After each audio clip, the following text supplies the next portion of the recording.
so beautiful. You know what it is. So we came from the east, had to go to war just for me to find peace. Fuck the police, they got the mark of the beast. I'm on 125th, you can see me in the streets.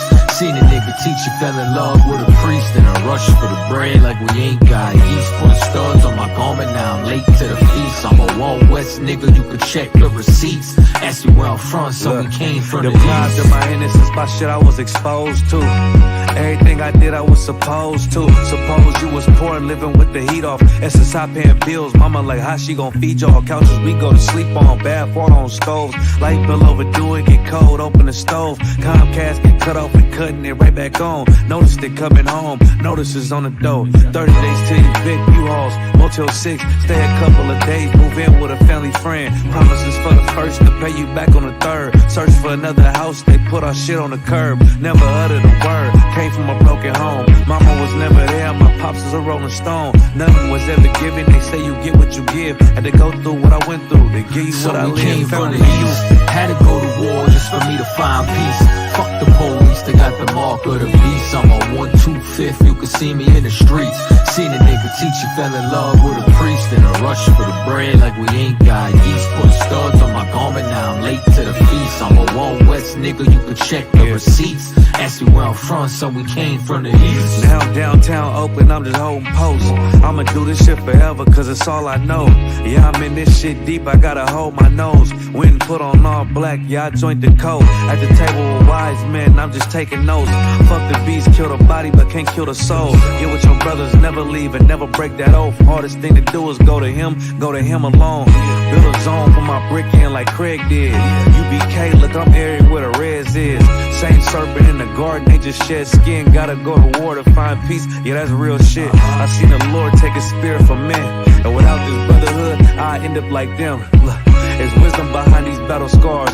Circle small, cause ain't no telling what these cowards so on. we came from the east, had to go to war just for me to find peace. Fuck the police, they got the mark of the beast. I'm on 125th, you can see me in the streets. Seen a nigga teacher fell in love with a priest, and a rush for the bread like we ain't got yeast. Put studs on my garment, now I'm late to the feast. I'm a Wild West nigga, you can check the receipts. Ask me where I'm from, so we came from the east. Leviticus 20 and 26, and ye shall be holy unto me, for I, the Lord, am holy, and have severed you from other people. God severed you, black man, from other people. You got no business joining the white man. You was brought here for slavery, now time of slavery is up. You're supposed to be in the ghetto helping black people. You're supposed to be getting them off of drugs, stopping the crime, re-educating them. That's what you're supposed to be doing. Instead, you a jungle monkey for the white man. Right. You march down 6th Street begging the white man for your own civil rights. Came from the east. White man hijacked your civil rights movement. You running down 6th Street begging him to be part of it. When God said, I separated you from other people, man. Why you think black people don't love each other? You gave all your love to the white man. Well, it is, right? That's why you can't love each other. Well, it is. White man looking at you like, what the hell is these black people's problem? Your problem is you done gave all your love to them, and you left none for your own. And let me tell you what else you do. You hate anybody that speak about your cause. Don't nobody, black people don't hate nobody more than a black man that speak on their behalf. They hate him the most. That's why you killed Christ. You killed Christ because Christ wanted to give you the kingdom of heaven. You said, oh, hell no. We sticking with the Romans. That's why it said in the Bible, you said, we have but one king, and Caesar is his name. It's so soulful. So beautiful. You know what it is. So we came from the east, had to go to war just for me to find peace. Fuck the police, they got the mark of the beast. I'm on 125th, you can see me in the streets. Seen a nigga teacher fell in love with a priest, and a rush for the bread like we ain't got yeast. Put studs on my garment, now I'm late to the feast. I'm a Wild West nigga, you can check the receipts. Ask me where I'm from, so we came from the deprived east. of my innocence by shit I was exposed to. Everything I did I was supposed to. Suppose you was poor and living with the heat off. And since I paying bills, mama like how she gon' feed y'all? Couches we go to sleep on, bad water on stoves. Light bill overdue, it get cold, open the stove. Comcast get cut off, we cutting it right back on. Noticed it coming home, notices on the door. 30 days till evict, U-Hauls, Motel 6. Stay a couple of days, move in with a family friend. Promises for the first to pay you back on the third. Search for another house, they put our shit on the curb. Never uttered a word, came from a broken home. Mama was never there, my pops was a rolling stone. Nothing was ever given, they say you get what you give. Had to go through what I went through to give you So what I we came lived. from the east, had to go to war just for me to find peace. Fuck the police, they got the mark of the beast. I'm on 125th, you can see me in the streets.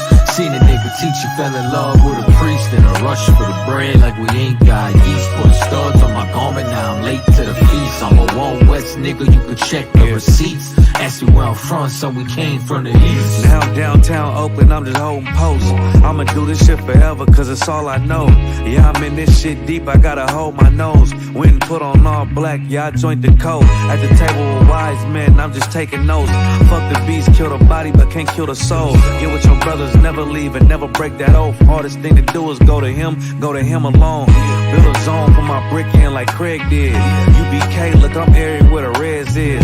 Same serpent in the garden, they just shed skin. Gotta go to war to find peace, yeah, that's real shit. I seen the Lord take a spirit from men, and without this brotherhood, I end up like them. Look, there's wisdom behind these battle scars. Circle small, cause ain't no telling what these cowards So on. we came from the east, had to go to war just for me to find peace. Fuck the police, they got the mark of the beast. I'm on 125th, you can see me in the streets.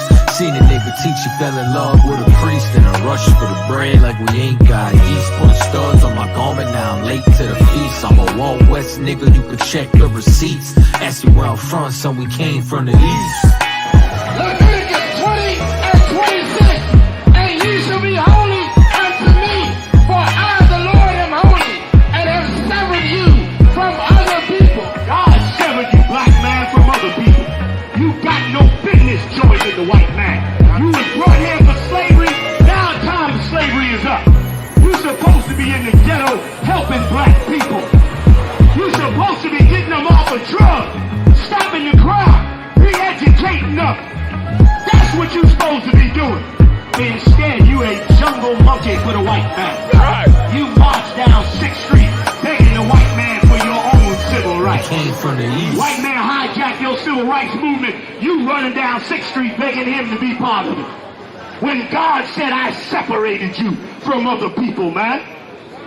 Why you think black people don't love each other? You gave all your love to the white man. Well, it is. Right. That's why you can't love each other. Well, it is. White man looking at you like, what the hell is these black people's problem? Your problem is you done gave all your love to them, and you left none for your own. And let me tell you what else you do. You hate anybody that speak about your cause. Don't nobody, black people don't hate nobody more than a black man that speak on their behalf. They hate him the most. That's why you killed Christ. You killed Christ because Christ wanted to give you the kingdom of heaven. You said, oh, hell no. We sticking with the Romans. That's why it said in the Bible, you said, we have but one king, and Caesar is his name. Shalom, shalom, Israel. Can everybody hear me all right? Well, let me know. We're about to get it rocking and rolling. Let me know if y'all can hear me all right. Let's see.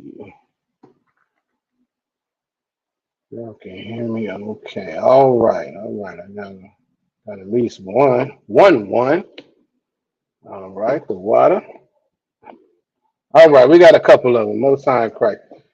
Shalom. We're the Israelite School of Universal Practical Knowledge, started out of 1 West 125th Street, Harlem, New York. We are not affiliated with any other Israelite group or with any other Christian organization. Tonight is Virginia's history class. All right. Want to give a courtesy salute to the brothers, Shalom, Yahweh Bashem, Yahweh Shabbat Thumb, and to the sisters, Yahweh Shema Alathun, Bahashem Yahweh Shai. All right. Salaki, this is the history class, Monday night's history class, and we always tout how important knowing our history is. It's extremely important. So the water to everybody that is in here, you all. Again, we said normally towards the end of class, but we have the Salaki, in my personal opinion, Virginia got the best students in Israel, and not just Israel students, but everybody who logs in. All right, so we appreciate y'all. We're gonna give a few shout outs real quick. Got my brother in the building, Officer Yaga Dog. Shalom, how about Shem Shabrakatah? All right, my rib is in the building. Shalom, Yahweh Shemala, Thala Shem Yahweh Shai. Sister Ra'aya. Sister Nazama now, all the way from New Orleans, always representing. Good to see you, sis. Yahweh Shemala, Thala Shem Yahweh Shai. All right.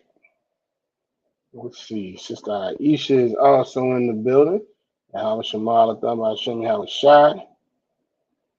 All right. Sister Deanna is in the building. Yahweh Shemala, Thamba Hashem, Yahweh Shai, sis. And we got, let's see, Sister Kenyes is also in the building. Yahweh Shemala, Thamba Hashem, Yahweh Shai. All right. As we always say, the history, knowing our history is so important. It's always something that Salakia, that our people tend to have a negative disposition with, but it's very important for us to know our history, both inside and outside of the Bible, so we can have an understanding about who we are, our culture, our practices, the things that have failed us over the years, and then the things that have been our successes. All right, if you have been Salakia, brother Koshah is also in the building. Shalom, how about Shem Yahweh Shabbat, brother? If you have been in any of these classes for any period of time, you understand that there have been some failures as a nation. Again, both inside and outside of the Bible. And inside of the Bible, we failed as a nation to follow the law, statutes, and commandments, and that led to multiple captivities, including this captivity that we are in right now in America, so-called the last Babylon. All right. But that we know that it's important to understand those failures so that we can then correct those, not only for ourselves, but for the future generations as well. Absolutely, shalom, brother. And I'm right. But for the future generations as well. All right, because it is extremely important. We know that the Most High does not judge us individually; He judges us as a nation. All right. So that Christian church, when they talk about having a personal relationship with God, and God told me this, and God said that, that's absolutely not true. That's not what's in the Bible. That is not. They might be having. They might be speaking to some God. I don't know which God that is, but it definitely is not the God of the Bible. All right. So these things are very important. We talk about them every class because of their importance. All right. So we want to make sure that's always being said. All right, so I know y'all have probably seen, right? See, y'all can touch the schizophrenia is real. Exactly. That the Christian church teaches absolute schizophrenia. They teach everything that's horrible. I was having a conversation earlier today with a brother, and he's a Christian, no doubt about it. He's just starting to understand what's wrong with the Christian church and what it teaches, and how it uses the Bible to teach Christianity, not necessarily the truth of the Bible. Now this brother does not understand what the truth is, but he's starting to wake up. I will give him that much. And he asked me a question. He said, "Why is it that you think these pastors don't teach what's truly in the Bible?" And I had to tell the brother, I said, "I hope you don't get offended, brother, as a Christian, but it's because of Christianity. It's because of Christianity. Christianity teaches that Christ is white, It teaches that you should love everybody, including your enemies, no matter what they do to you. And when you take those two pieces, you cannot expect any Christian pastor to stand up and say that's absolutely wrong. We should hate. Like it. We should despise these oppressors. Right, and that becomes the second part. Give Sister Nazamana an absolute hand. That is the second part that I had to share with the brother. That you cannot expect a pastor who believes, especially if he's a pastor. Let's say this cat came up in the Christian church his whole life, right? All he ever known. Who knows who's he been touched by? Who knows how much indoctrination he's had? Who knows the wickedness that he has had to endure, right? And then he elevates himself to become a pastor. There's no way he is going to get up there and actually teach the truth of the Bible, because two things. One, again, as we talked about a few classes ago, Christianity teaches and requires Stockholm syndrome. It requires you to be absolutely in love with your oppressor. It requires that because they teach that Christ is God and Christ is white. So if your God is white and your oppressor is white, well, you have to love your oppressor. That's the first piece of it. And then the second piece, as Sister Nazamana said, if you want to know the truth of the Bible, because the brother he kind of started out with, well, I know Christ wasn't white. True, that's absolutely correct. But if you want to know the rest of the truth of the Bible, guess what? That's going to require you to change. That's going to require you to do something different. And once that happens, to Sister Nazamana's point, that's the shutdown. That's the shutdown. And we see it all the time out on the street corners and different situations and scenarios where we're engaging with brothers. And even this brother, everything was cool. He understood. Yeah, Christ is black, and Christ was not this soft. You got to love everybody and turn the other cheek, and that was not as they painted out to be. Christ was a warrior. Christ was a soldier, right? But once they're with all of that, as soon as you tell them you can't eat no pork, as soon as you tell them you can't celebrate your birthday, as soon as you tell them you can't celebrate Valentine's Day, not necessarily the brothers, because we know this is more of a sister's so-called holiday, it's Salakia, but as soon as you tell them you have to change something about who you are, about how you conduct yourself, you have to now follow these set of rules that's in here. Well, now it becomes a problem.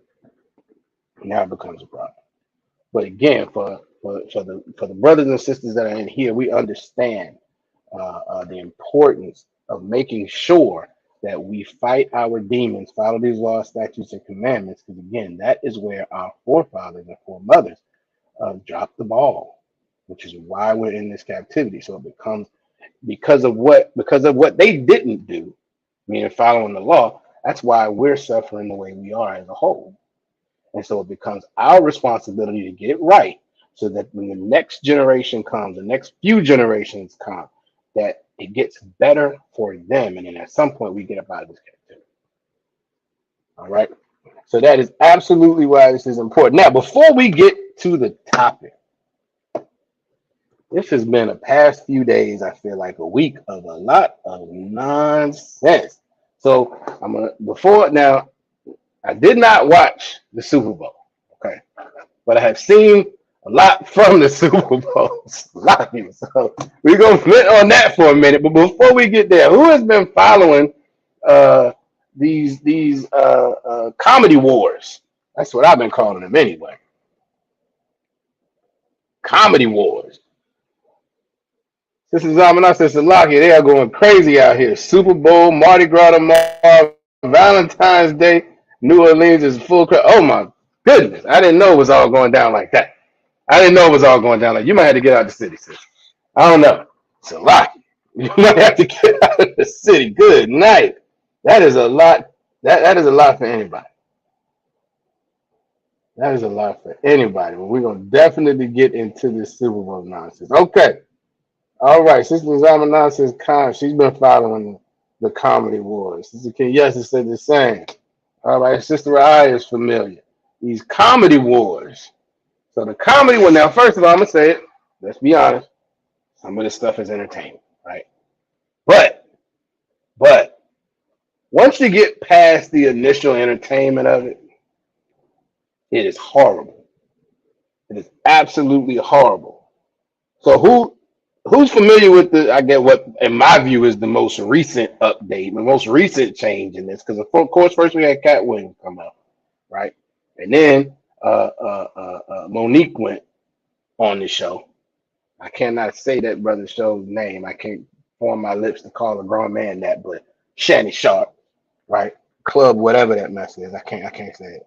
It always sounds so suspect. It's a lot. So Yakadar said, I don't watch that garbage, but I did see how most of the damn stadium refused to stand for. Oh, well, we all go still. I had not heard about this, but we gonna get into that. That's why I want to get these comedy wars out the way first. A lot.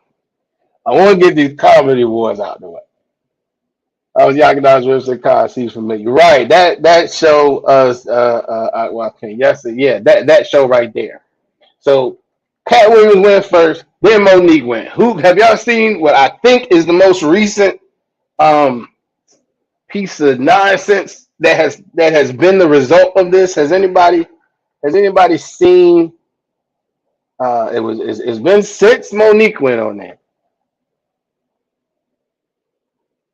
There you go. Mr. Kenyas is on. Now Mike Epps is in the ring. Now Mike Epps is in the ring.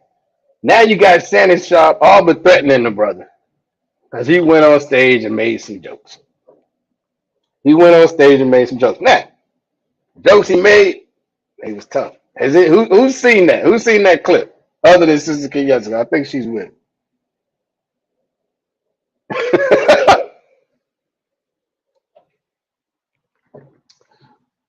Sister Ryan said you were typing fast. Typing fast. She was rolling them out. Let's see. Who had matter of fact, let me ask you this question. Who has not seen? Who's not familiar with now the most recent twist? The most recent twist. Sister Nazama Nah is familiar with it. All right.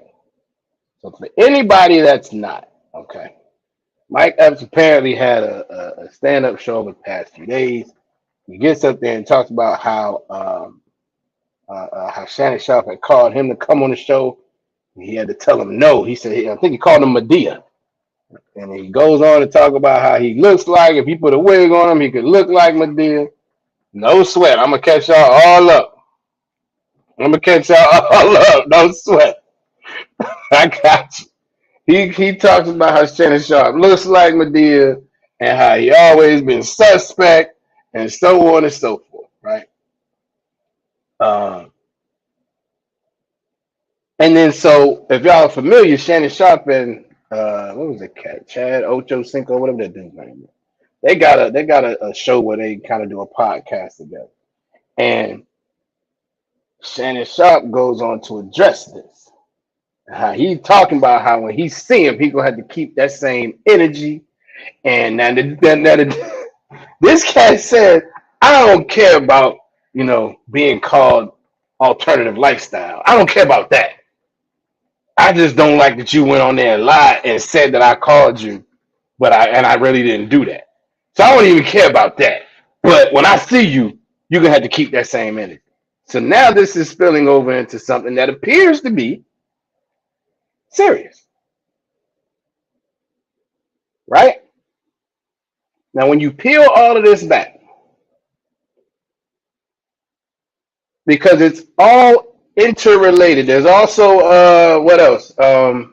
Supposedly Monique has gone on tour with Kevin Hart now, and I read a headline that said she got a standing ovation when she stepped on the stage before she told the joke. They got her, which is fine. But this is all the encouragement of this nonsense, this back and forth, these comedy wars. I think another one. Y'all let me know if this is right or not. But supposedly, Kevin Hart's ex-wife is also going on tour with Cat Williams. supposedly. This is all a bunch of nonsense, right? Sister Domino says it's a full out spectacle because the Bible said, and thank you very much, sister. That's exactly what I was asking. That was what I was going to ask for. The Bible says, go to your brother with your grievances. Now they look like fools giving Esau exactly what he wants: distraction, confusion, and madness. And that is absolutely correct. The reason why this just becomes more evidence of how much our people need to be following the laws, statutes, and commandments and what is in the Bible. Matthew 18 and 15. We're going to pull that real quick. Matthew 18 and 15.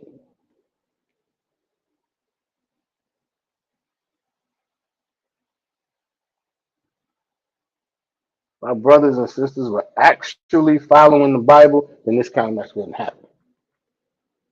Because right, wrong, or indifferent, perhaps everything everybody is saying is accurate. I mean, because what I do know is, and you all know, can probably attest to this, two things can be true at the same time.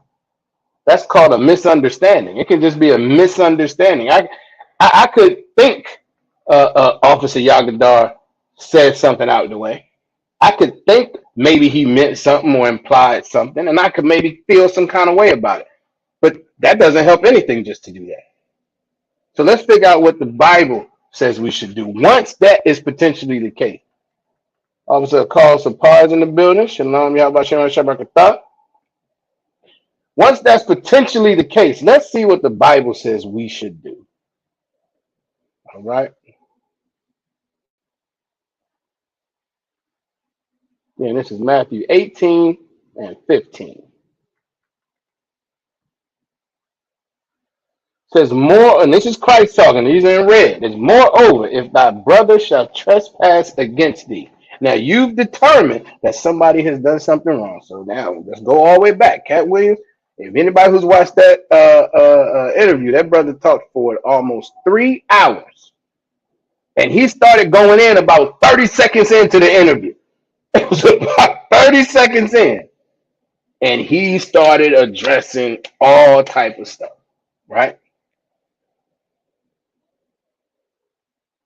So you clearly feel like these brothers have trespassed against you. Everybody you name, you feel like they trespassed against you. So let's see what Christ said. Go and tell him his fault between thee and him alone. When you have a problem with the brother, if I feel like Officer Yagadar has said something out the way or has done something out the way, I'm supposed to go to him personally, me and him alone. What does that do automatically? That takes out the spectacle. That takes out the entertainment. That takes out all the eyes on it. This is not a spectator sport.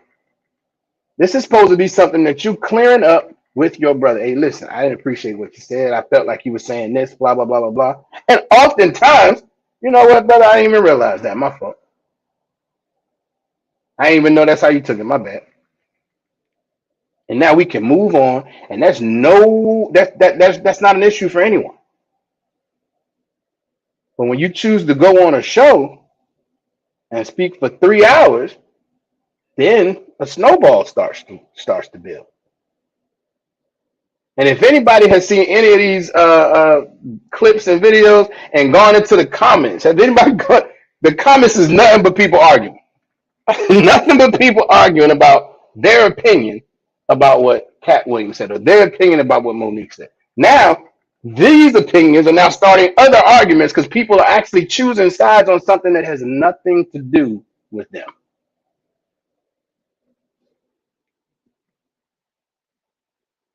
That's another good point. Give Sister Nizama another hand. She said, and to hold it that long creates more tension. But we should be in a rush to, let's go back to the scripture. Let's finish the scripture. Salaki says, if he shall hear thee, thou hast gained thy brother. If you go to him and he hears what you're saying, then we can move on. We good. Verse 16, because the Bible is the blueprint, right? for how we should be conducting ourselves. So let's go to verse 16. Because the natural question is, well, what if he don't hear? Verse 16, but if he will not hear thee, then take thee one or two more. That's supposed to be one or two more brothers. Those are judges. Those are supposed to be brothers who have a perspective, who can give an objective analysis of a thing, right? It's not supposed to be just your random, your random partner who's going to agree with everything you say anyway. It's not supposed to be your random homegirl who's going to rock with you no matter, even if you're wrong, right? Because we know, listen, is uh, as much as it feels wonderful to have somebody that's going to rock with you even when you're wrong, it's wrong. What I shouldn't do is rock with you knowing you're out of place. That's being a respecter of person. A just person, a just brother or sister can look at it and go, nah, you was kind of wrong right there. And we should be able to do that as brothers and sisters, as a family, and be like, okay, take the gut check, apologize, and move on. But to Sister Nizamana's point, when you keep that and hold it and wait years and years, naturally it's gonna lead to other things. It just naturally is. It absolutely is.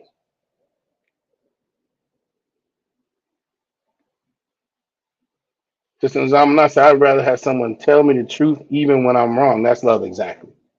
That's love. That's love. To tell me, hey, look, brother, I hear what you're saying, but nah, that's not it. That's love. Don't let me keep going down a road that you know I'm wrong in because I'm in my emotions or whatever. Tell me outright. Nah, I hear you, brother, but nah, that's not what you should be doing. Have you talked to the brother? Have you asked him? I mean, and most often that's the best thing we can do because guess what doesn't typically happen? Nobody keeps it to themselves until they go talk to the brother or sister. We go tell everybody. We go tell everybody who got an ear. Everybody who gonna listen. 9 times out of 10, the person you got a problem with, you go tell other people that they know because they're gonna listen to it. Now you potentially tainting that person's view of the brother or sister, or you, because we all know. I mean, if you're gonna talk about somebody else to me, you probably gonna talk about me to somebody else. That's how that works. So what you're supposed to do, if no one hears you, then you take some brothers who are objective and can say, okay, let me judge this righteously. You look at this objectively and say, okay, this is right and this is wrong. Now let's piece this out and figure out what happened. Says Salaki, that in the mouth of 2 or 3 witnesses, every word may be established. So that we're very clear on what this is now, right? Verse 17 says, if he shall neglect, Salaki, and if he shall neglect to hear them, tell it unto the church. Now we're going unto the school, the congregation. Now we're talking to the masses. But here's the deal. This is an escalation process. This is an escalation process. This is how we are to function. Again, this is the blueprint. You go to the brother to himself alone. If he don't hear you, you bring 2 or 3 objective people that can say, hey, this is how I felt, this is how I felt. They're going to say, yeah, you were wrong, or maybe you're going too far, dog. That's not it.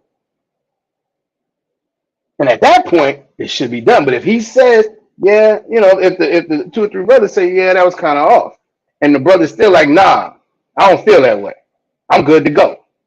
Well, now we got to take it a step further.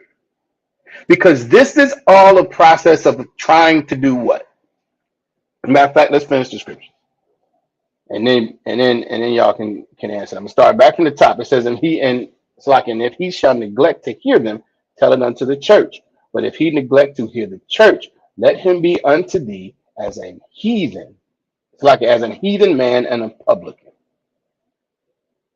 Now I have to view you as another nation.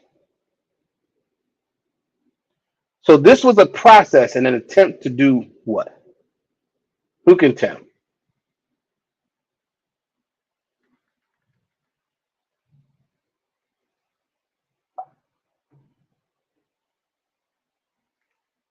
Who can tell me what this process is trying to do?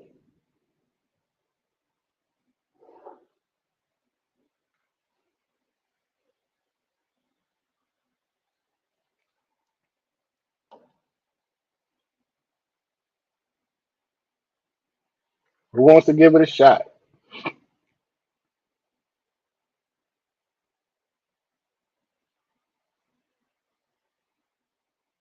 Okay.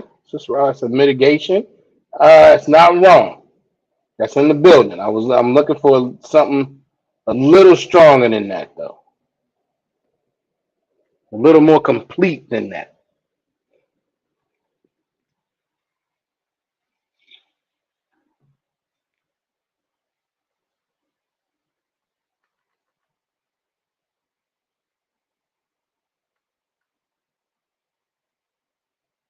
Damn, I couldn't have said it better than Officer Yaga.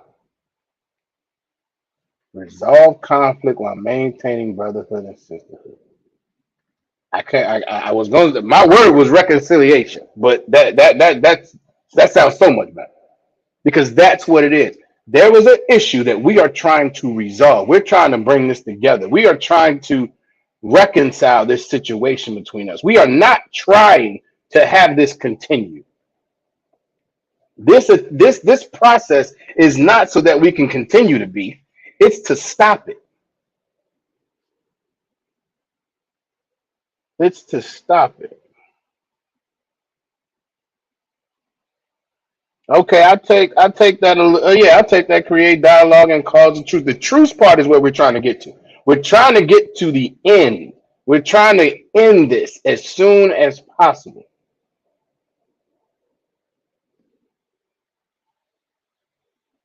Absolution.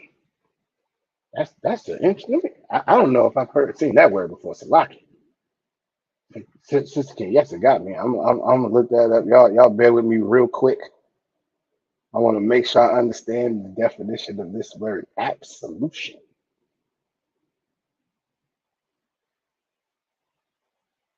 Oh, wait a minute. Is that a real word? Salaki.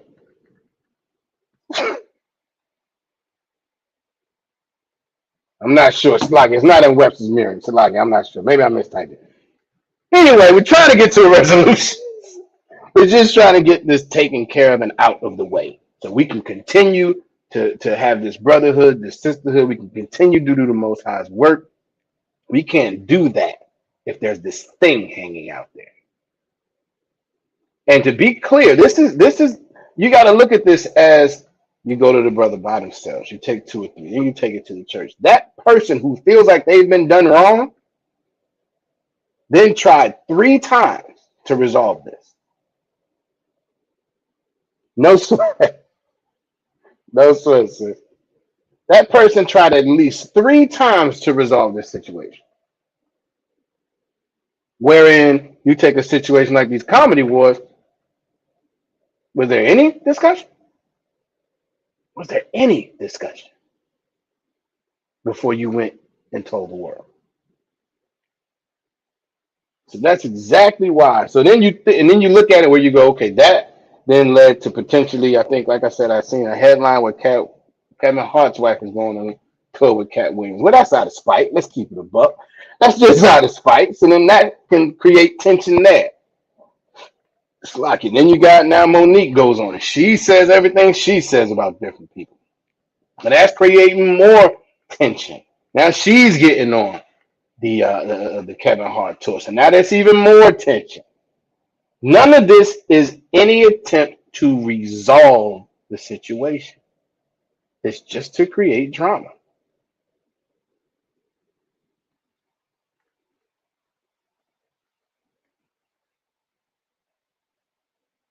Sister Kayasa says, unfortunately, it was, but there was no resolution in their mind. When you say it was, what was? I want to make sure I'm with you. Oh, I'm thinking you're saying, oh, you know what, Salaki? From what I understand, bringing it to Monique specifically, it seems like there was some communication, but it still does not give you the right. Even when you look at the process, this is not taking it to the church. What she's doing, this is not taking it to the church. All right. This is just airing your issues. This is just allowing them to be um, judged now in the court of public opinion. That's not. That's not. That's not what this is trying to do. All right. Specifically because they can't, because we're not following the Bible right now. The masses aren't. No one keeps the law, statutes, and commandments because they're all Christian.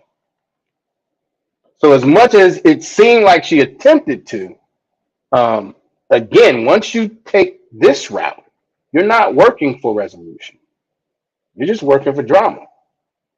You just want more This is what they're doing at this point is the same thing when people go to Facebook and put a post about somebody on there and then wait for people to respond, wait for people to agree. That's essentially what she's doing. But you're right.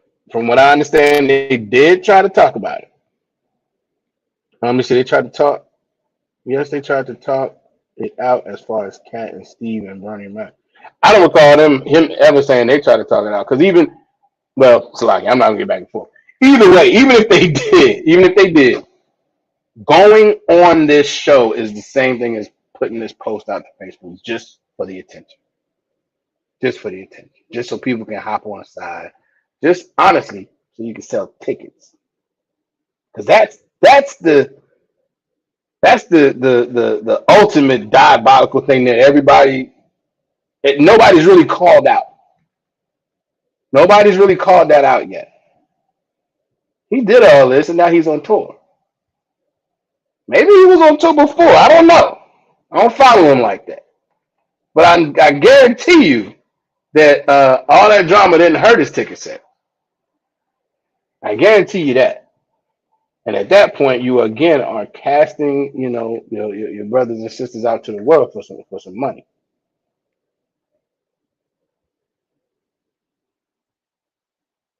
So Sanzana said it's harder to come back from this because it's on a full-out world stage. Exactly. No common sense to admit fault and apologize. Right. It removes the ability to reconcile it then. Because now we're completely out here on Front Street. Now you, even if you felt like I did a thing to you, even if you tried to talk to me about it, now that you've done this, now we have another issue. Now what we don't have is any type of reconciliation. Into the sister's point, how can we? How can we?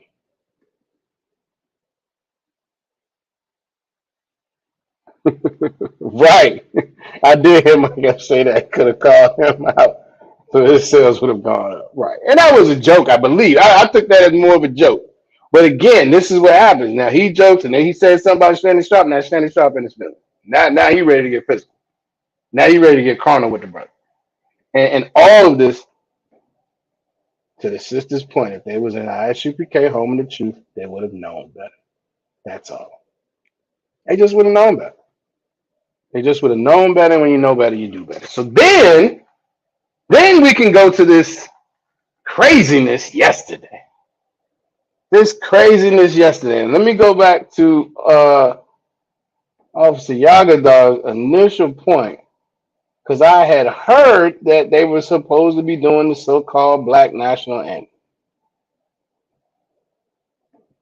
So for anybody that watched, Officer Yagadog said he didn't watch that garbage, but I did see how most of the damn stadium refused to stand for Lift Every Voice. Is that accurate? Y'all let me know. Because I didn't see it neither.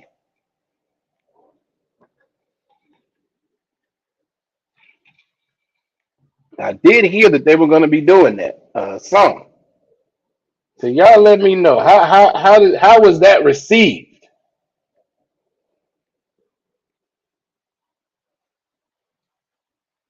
How was that received?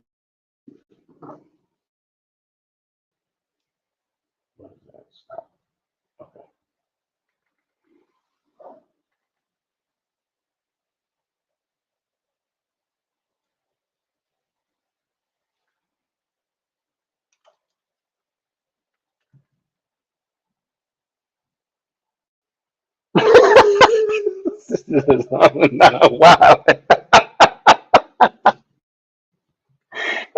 said, I forgot to pay my cable bill until today. Must start crying. Good night. Okay, okay, yesterday, Con, that's what it was. All right. Let's see. Officer Yagadar said, and it's an ongoing argument online with the usual. If you don't like it, you can leave rhetoric. So here's what's interesting, right? And I'm glad you brought that up, Yagadar, because I'm assuming these are the oppressors saying if you don't like it, you can leave. So, and you have to assume they're the same type of oppressors that didn't stand. But so if you sing the so-called black national anthem and y'all don't stand and we don't like it, we can leave. But if you sing your national anthem and we don't stand and y'all don't like it, we can leave. Make this make sense. But it doesn't have to because they don't follow any logic. But that's what oppressors do. That's what oppressors do. So that does not surprise me at all. Not surprise me at all. But I did not, I actually have forgot that that was going to be a thing.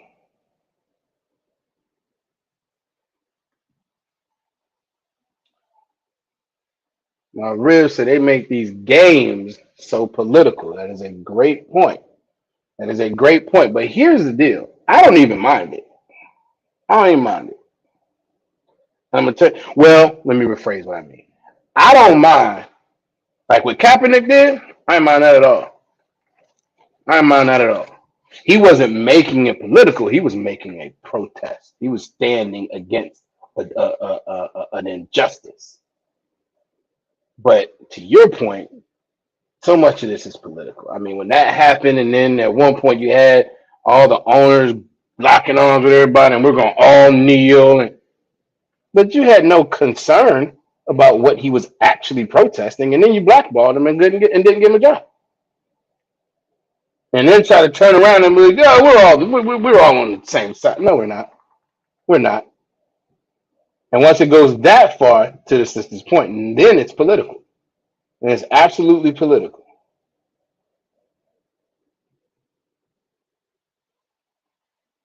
Sister Ryan says everyone cares about what's happening at these games, but can't pay attention to history repeating itself daily. Give her a hand.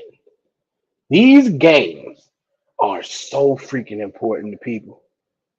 They're so important to people, and yeah, obviously Yagadar and I are about the same. I don't typically watch them though, and he doesn't either.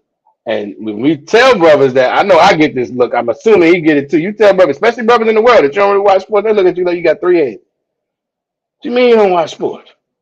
As if it's that, to the sister's point, as if it's that important.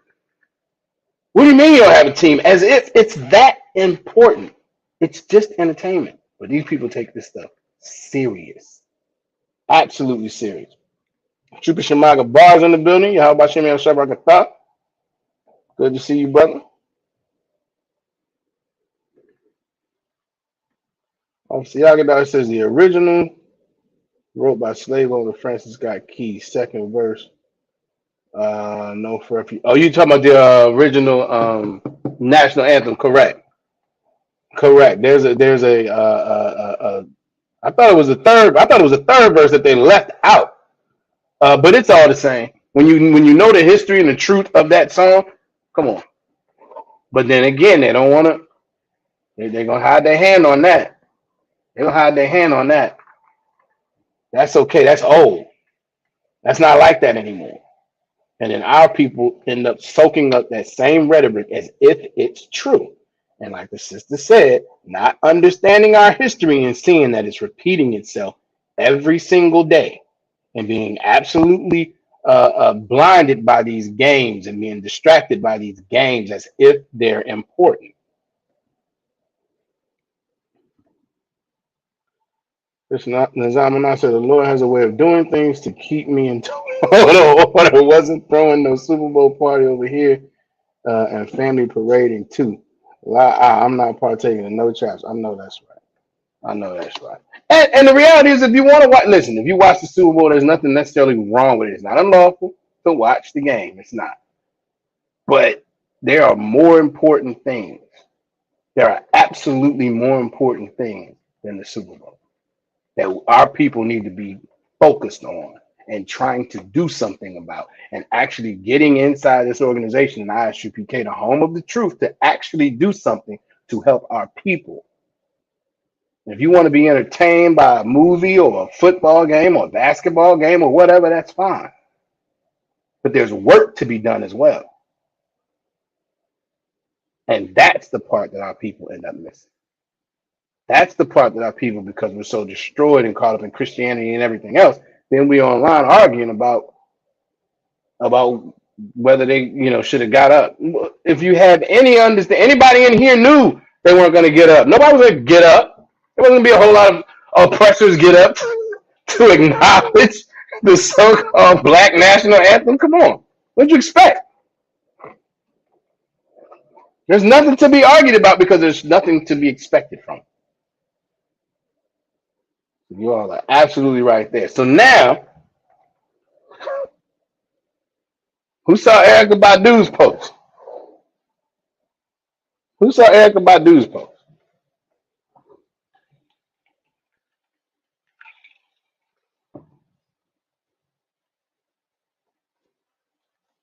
Matter of fact, better that. Who didn't see Erykah Badu's post?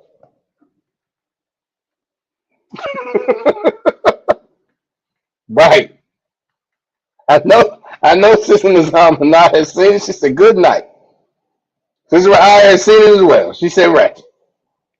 Who has not seen it? Y'all let me know.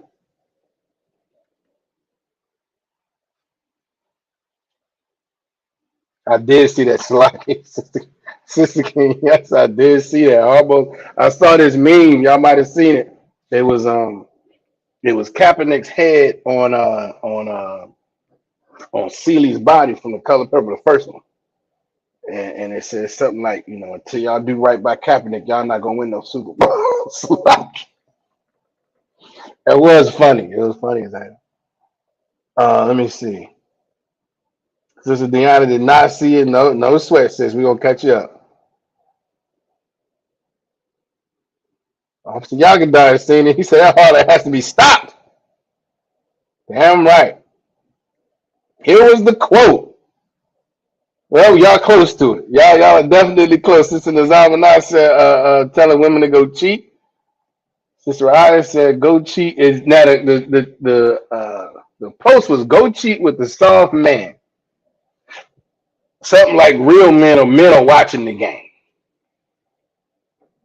Like, what?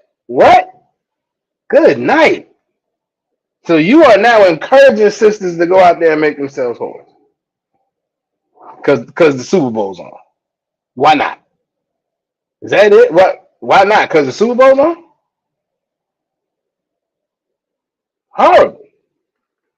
Horrible. Officer Yagadog's Rib had not seen it either. That was the gist of the message. That was the gist of the message. Go cheat with a soft man because men are watching football. Men are watching the game. Horrible. Absolutely horrible. Now, that being said, Salaki, because she is one. She's a nasty witch. Exactly. That is something going on with her. She is, the Bible says, suffer a wish not to live. Now that is talking about drug dealing, but I don't know what she's into. But she is definitely, I have heard her self-proclaim as a witch, and she's clearly, a self-proclaimed whore. Right, whoredom with a weak brother. Whoredom with a weak brother. Right. Absolutely terrible. Absolutely terrible. And this is why our culture was to get these things out of our communities. Get this type of messaging out of our communities because it starts to seep into people's minds. Right now it's a joke, and then later it's a joke that continues, and then later on somebody says, well, Salaki, why not? Why not? And that's how the community gets destroyed.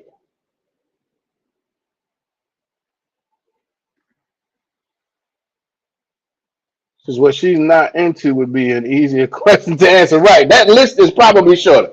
What she's not into, that list is probably shorter. You're probably absolutely right, sis. Good night.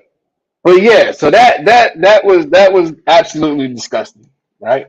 And then we had when I tell you Usher is disgusting and wicked,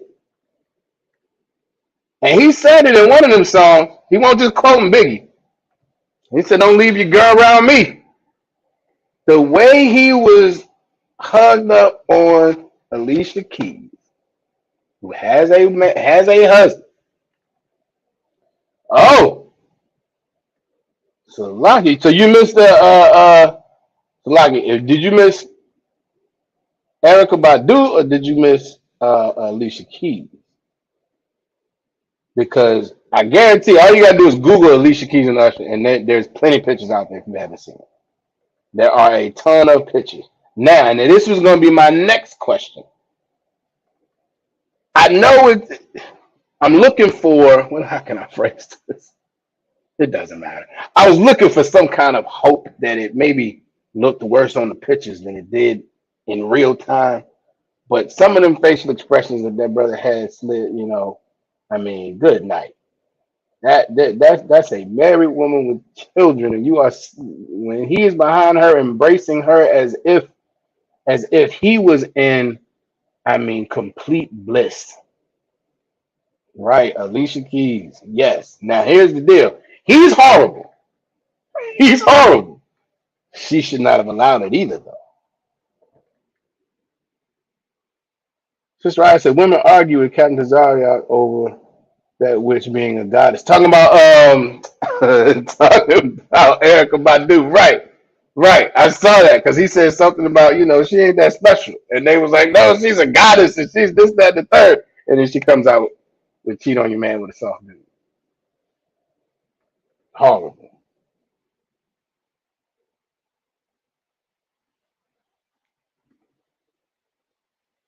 Sister Zamana said, my Ottawa drilled everything wrong with it. All to me. Right. Right. Everything was wrong with that. Everything was wrong with that. That embrace on stage in front of everyone. It was horrible. And here's the deal. It wasn't necessary. Y'all were singing the song. Y'all got a song together. Cool. And for some of us who, are 70s or 80s babies, there were plenty of duets that people had. None of that. I don't think I've ever seen an embrace like that. I don't think I've ever seen. I could be wrong. Y'all correct me often, especially in the 90s. I could be wrong, but I don't recall seeing that. I don't recall seeing that at all. Obviously, Yagadar says she's a harlot too, and Swiss Beats Soft as his name. Huh? Absolutely. This Ryan says sickening. It's terrible. When you know the truth of how we are supposed to function, this is disgusting. And here's the other reality. Why are no Christian pastors coming out talking about how bad this was? It's just us. It's us in here in the ISUPK talking about how that was inappropriate. It was wrong. Now, the easy answer to it, well, it's just entertainment. It's just entertainment. But it's really not. And as a man, as Officer Yagadar said, Swiss Beats is soft. Because as a man, that's not acceptable. Now, you take Keke Palmer. That whole situation. Should the brother have gone to social media to say that? I would say maybe not, right? Say he had an issue with her outfit. That was something that you should have already addressed. Was he wrong for addressing it? Absolutely not. It should have been addressed. It should have been addressed. Because you can't go along with a thing that's not right. You can't go along with a thing that's inappropriate. So if you had a problem with how your woman was dressing, yeah, you should have addressed it. Now the way he did it was different, but I wouldn't necessarily call that brother soft because he did address it. To Officer Yagadar's point, I mean, I think the most because I did see an article where it talked about what his reaction was, and he basically he didn't have one. He did not have one.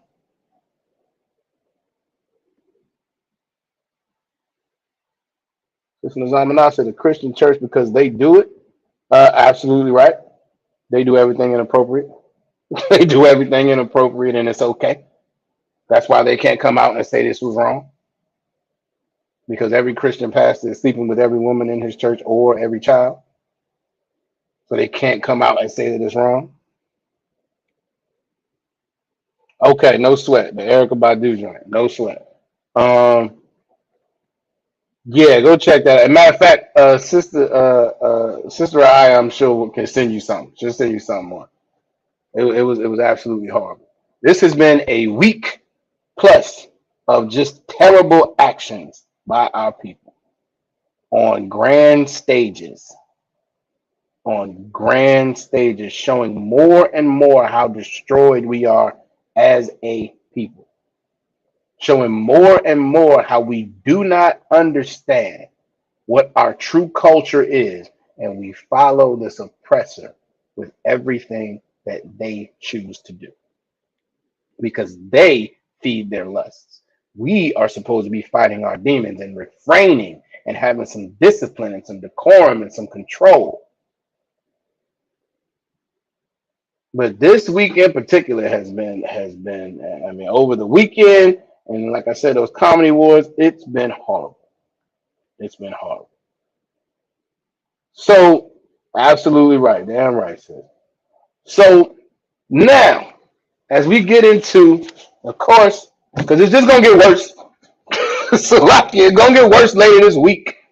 What is it? Let me see. Today is the 12th, so we talking about day after tomorrow. Listen, I don't know about y'all. I don't be on social media a lot anyway, but I definitely stay off on Valentine's Day, Christmas, Thanksgiving, all the holidays. I stay off because all it is just over and over and over. I've even pruned, as I say, I pruned my friends list. So it's mostly UPK, but even still, over and over and over. Every year, every holiday, it's gonna be all over social media. I have to stay off of it because it doesn't sit well with me. And then it bothers me even more that my people are so destroyed because we just follow behind this. So day after tomorrow, it's gonna get worse. It's gonna be another thing. Hey, listen, I'm not mad at you, sis. I am not mad at you at all. I'm not mad at you at all. There are times that I want to absolutely get off of it, but we have to, as far as we brothers in school is definitely a fishing tool, but it can be um, what's the good word I want to use? It's you have to make sure. Um, It can be taxing. Let me say it that way. It can be taxing just scrolling through Facebook at times. Um, but this day is coming. It comes every year. So as the title says, right? And I'm not asking. I want to be clear. I'm not asking you all as ISU, brothers and sisters in the UPK. I'm asking, what would the world answer this question? Valentine's Day, but why though? But why though? Y'all give me some perspective on what our brothers and sisters in the world would say. But why though? Why Valentine? Why?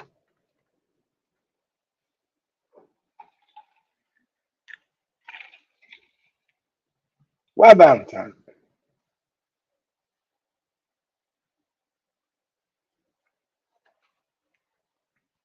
You go to your brother, your sister in the world and ask them this question. What's gonna be their response? What y'all think? What would they say?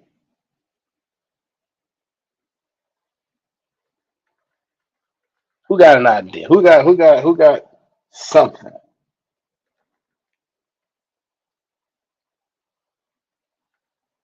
Let's see. All right. Sister Nazamana says it's just to make her happy. Okay, let's say a brother say that. I can see a brother saying that. You know, I can see a brother before they even get to that comment. They say, I don't really fool with it. You know what I mean? I don't really like it, but I just be trying to make her happy.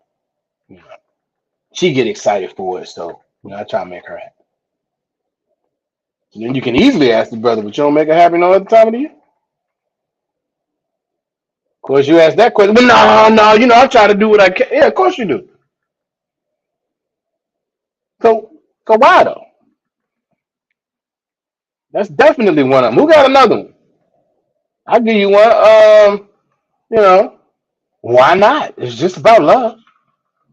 It's just about love. As if. So you don't love them no other time? Or you love them extra on this day? Which is it? Is it that you don't love them any other day of the year, but you give them extra love this year, or this? I mean, that you give them love this day, or is that you love them every day of the year, but then they get some extra on this day? That's a decent question.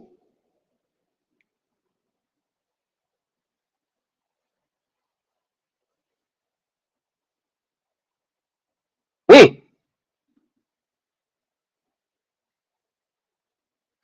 Sister I said they get whorish actions in return. Woo! Mm. That means if I'm giving something so I can get something at that point. Good night. Maybe I'm doing it out of purely selfish reasons, and it has nothing to do with how much I love this person at all. It's just I'm looking for what I can get in return. So I'm going to participate so that I can get something back. Good night. Mm. Sister Zamana says because she'll fuss if I don't. That could be it. You're gonna fuss. How dare you not get me some flowers? I don't have no flowers now. I can't take no picture and post it on Facebook so everybody can see. Rude. You disrespectful. You don't love me. Sure, might look out for me every other day of the year, but you didn't give me something today. You're horrible. What good are you? All of that. Which sounds like you just ungrateful at that point. I mean, damn. One day, one day is that important. Now, Sister Aisha got a heck of a comment here. She says, just followers, they couldn't really tell you if they wanted to. Now, that y'all give her a hand because that's the truth. Because here's the deal. On some level, what? Listen to Zalmanas says some women will put their man out of the house. Listen, any brother, if a woman has put you out of the house for Valentine's, they could keep going, bro. Don't go back.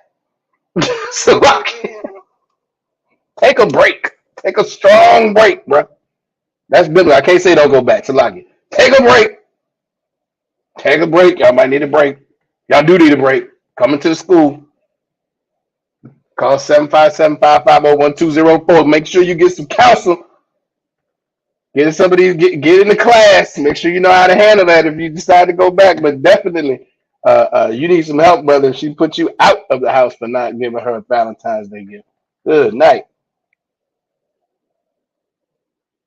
Yeah, absolutely right. So I said it. You need some counsel. Don't go back before you get some counsel, brother. Good night. Sister Nas in the building. How was Shabbat? Thought about Shemi Shai sis. Now going back to Sister Aisha. Not right. Right? Not what I'm about to say is not right, but it is what it is. To a certain extent, at least for Christmas, Christians believe they're celebrating Christ. At least for Easter, Christians believe they're celebrating Christ's resurrection. But you ask somebody why they're celebrating Valentine's Day. What is it about? Why? I think most people, if you ask them that question, they're not going to have a solid answer. It's going to be some vague stuff like y'all was saying. Let's see. Here we go. Sister Kenyatta got one. Let's see. It's a day to show your love to your partner. But really, you should do this every day. Absolutely. And that becomes the question, the follow-up. Okay, so it's a day to show love to your partner. Well, what do you do every other day? Do you not love them then? Now, most people would say, well, yeah, of course. So do you love them extra on this day? And if so, why? Why has this day been deemed to get extra love? And how do you give extra love? Am I holding some of my love back all year, but then this day I give it all to you? Or am I loving you with all my heart all year, and then I'm finding some more somewhere? Then I'm finding some more somewhere.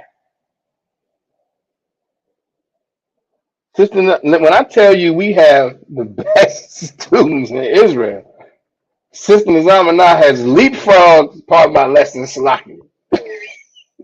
Give that sister a hand. Lupercalia. We about to get into it. But yeah, what shit do I have? I found some more love from somewhere, Sister Nala. Because it's got to be one of the two. It's got to be one of the two. I either found some more love to give you just on this day, or I'm not giving it all to you, and then I bam, I hit y'all with it, and then I dial it back again the day after. I don't know what it is. It doesn't make sense. It doesn't make sense. And that's what most people will get. You'll get into that discussion because it makes no sense at all. Coming home every day is love. Absolutely. There's a lot that is love. But what is actual love, though? Let's see. Let's see. Who can tell me what love is according to the Bible? Uh-oh. Who can tell me what love is according to the Bible?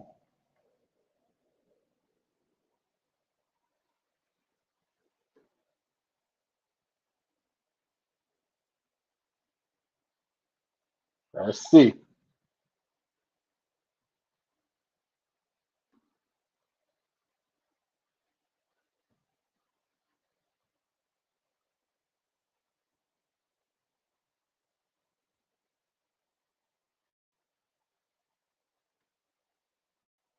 There you go.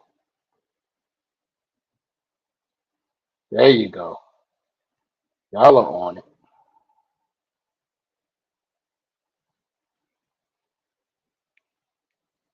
There you go. I know y'all. Listen, awesome classes, officer, y'all gonna be teaching. I know y'all was gonna get them. I know y'all was gonna get them. That's right. I said, following law, statutes, and commandments. She's absolutely right. Sister Nizamana gave the precept, 1 John 5:3. Sister Deanna did the same, 1 John 5:3. Absolutely right. Absolutely right. Following the law, statutes, and commandments is love. Because when you love your brother and sister, you conduct yourself accordingly as it relates to them. You have a problem, as we started this class. If you have a problem, you go to them and you talk about it. You go to them and you clear the air. You go to them and you try to reconcile this issue as soon as possible. That's love. And that's according to the law. Sister Zamana said, love is an action word. Correction is love. Sticking with our crazy brother is love. Absolutely right. Correction is love. Commitment is love. Knowing that when you have sex and you lay down with a sister, you cannot leave her. That's love. That is love. When you lay down with a sister and throw her away, you hate that sister. You're destroying that sister. Sisters, if you lay down with the man and you have sex with him, that is your man. You cannot leave him. That's love. That's commitment. When you decide you're going to have sex with another man, you have turned yourself into something that is definitely not ideal. All right? You have turned yourself into a professional, if you will. That is not ideal. What we should be doing Now, the Christian church doesn't help any of this because the Christian church tells you it doesn't matter. This church tells you essentially if you ain't happy, you can leave, and it's okay. I mean, they tell you well, you should stay with them, but I mean, I understand. No, that destroys families. That destroys communities. You have a brother and sister who have a family, and then they split up, and the next thing you know, okay, she goes to get with somebody else, and now them two brothers got a problem, and that you can easily see how this snowballs. Them two brothers got a problem, and now it might get physical. Now, oh, somebody's gone. Somebody's gone, and somebody else is locked up because of it. When if we had our proper moral compass to understand that love is following these laws, statutes, and commandments, and having a commitment to your family. And here's the other deal that a lot of brothers and sisters don't understand. We think in the world, we think our families are our children, not the person we had those children with. We think our families are just our children. And that's horrible. That is horrible. So what you've done effectively is disowned the other parent, even for the child. I mean, let's keep it real. If you don't look at the other parent as your family, then what is that saying to your child? That other parent is your family, not mine. What is that? How does that help the community? How does that help the family?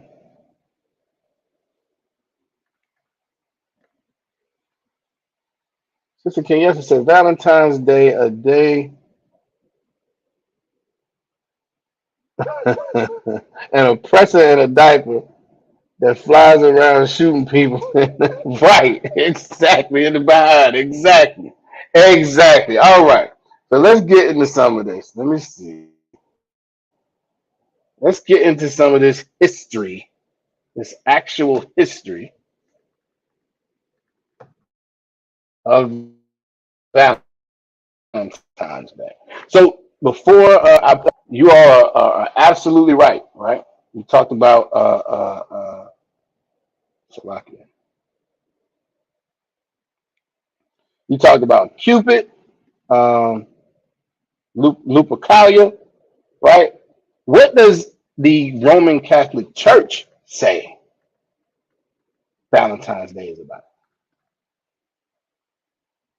Who can tell me that?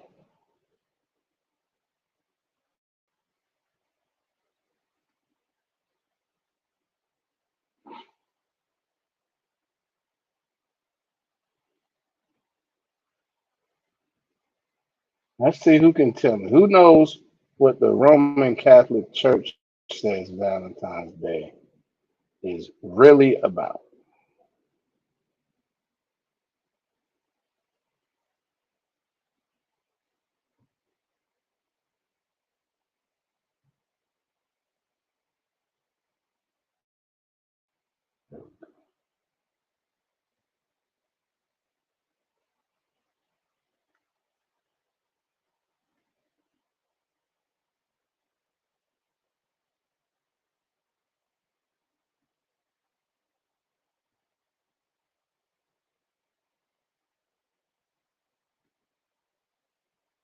So Sister Nizamana said fertility. La. So this is where you gotta twist your mind a little bit to think like a Christian, right? So we talked about Christmas, right? We talked about Christmas, and Christmas has its roots in a pagan worship. Saturnalia was the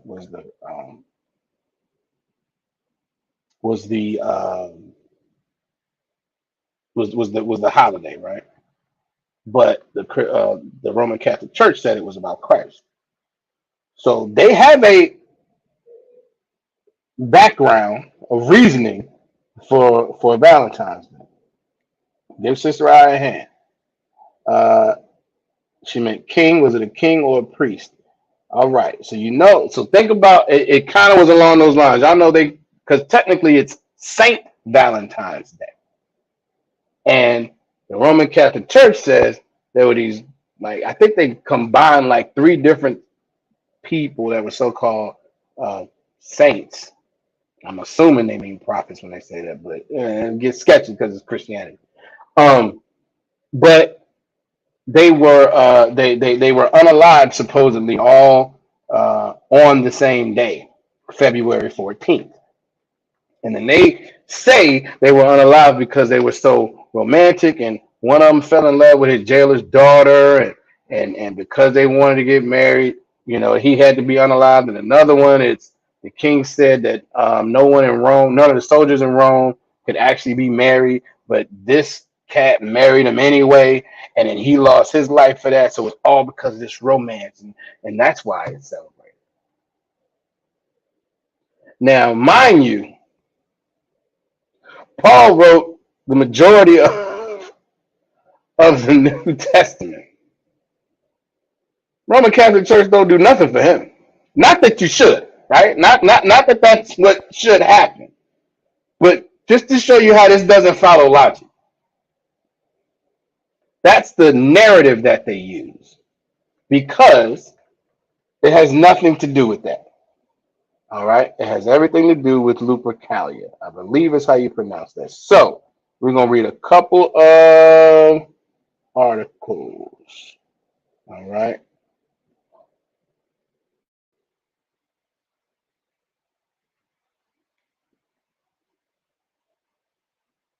I know y'all probably can't see that, but y'all know what it is.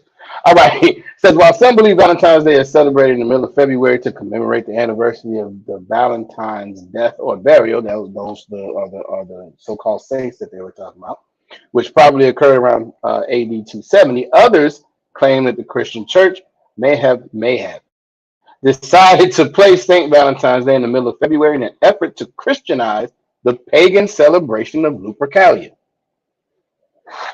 Celebrated at the Ides of February, or February 15th, Lupercalia was a fertility festival dedicated to Faunus, the Roman god of agriculture, as well as to Roman founders Romulus and Remus. It says to begin the festival, members of the Luperci, I believe is how you pronounce it, an order of Roman priests would gather at a sacred cave where the infants of Romulus and Remus, it'll go on. The founders of Rome were believed to have been cared for by a she-wolf or Lupa. This is where this stuff originates. Paganism. Nothing to do with the Bible. It says the priest would sacrifice a goat for fertility and a dog for purification. They would then strip the goat's hide into strips, dip them into the sacrificial blood, and take to the streets, gently slapping both women and crop fields with the goat hide. Says far from being fearful, Roman women welcomed the touch of the hides because it was believed to make them more fertile in the coming year. Later that day, according to legend, all the young women in the city would place their names in a big urn. The city's bachelors would then would each choose a name and become paired for the year with the chosen woman. And it says these matches often ended in marriage. So if they often ended in marriage, what does that also mean? I mean, sometimes they didn't. Sometimes they didn't. And when they did, now they were only required to be together for a year. So next year we'll do this all again, and we'll throw everybody's name in a hat who maybe didn't get married, and roll the dice again. And you wonder why it has the tone and feeling that it has now of whoredom. This was no process to try to get people to actually get to know each other and court each other, as is required in the ISUPK. You don't have to court each other. Throw your name in a hat. Whoever I pull out, that's who I get. And I'm not gonna pull that one up. There's another article that says that they had all physical benefits from jump. This wasn't like there was this expectation that we're going to get to know each other. No, we're going to see how this works out. We're going to roll the dice. If it works out, great. And if not, we'll all put all these names in the hat again next year. Horrible.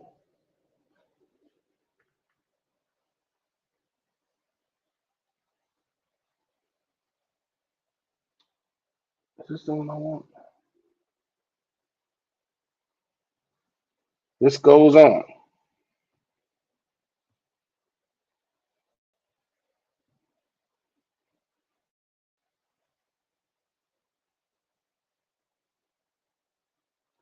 Because Lupercalia survived the initial rise of Christianity, but was outlawed as it was deemed unchristian at the end of the 5th century when Pope Gelasius, I'm not sure how to pronounce it, declared February 14th as St. Valentine's Day. It was not until much later, however, that the day became definitively associated with love. Right, because it wasn't about love initially. It was about fertility and hooking up. And then later on, it took this change about love. Now you have to love everybody and everything is love. During the Middle Ages, it was commonly believed in France and England that February 14th was the beginning of bird mating season, which added to the idea that the middle of Valentine's Day should be a day for romance. It also adds to fertility and the gods of agriculture. And we see when we go through these holidays that so much of them are associated with agriculture and newness and the seasons and fertility and things of that nature. We talked about it before with the so-called Easter egg. Nothing to do with anything but fertility.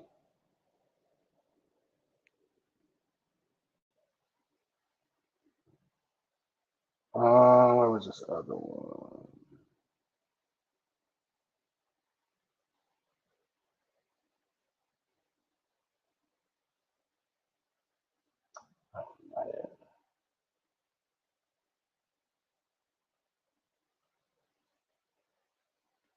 Salaki, y'all bear with me.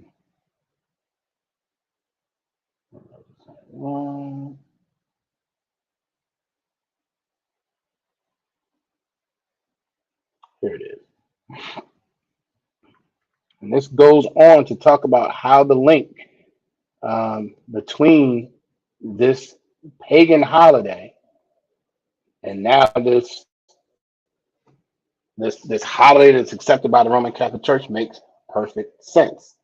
All right. It says naturally, when the Roman Empire was Christianized, such pagan activities were deemed unacceptable. Many pagan celebrations were replaced with Christian holidays, and thus Lupercalia says if it was indeed practiced this way, may have been transformed into something more acceptable to the church. What else was done like that? Well, it goes on. It says if we do know that moving the birthday of Jesus Christ moving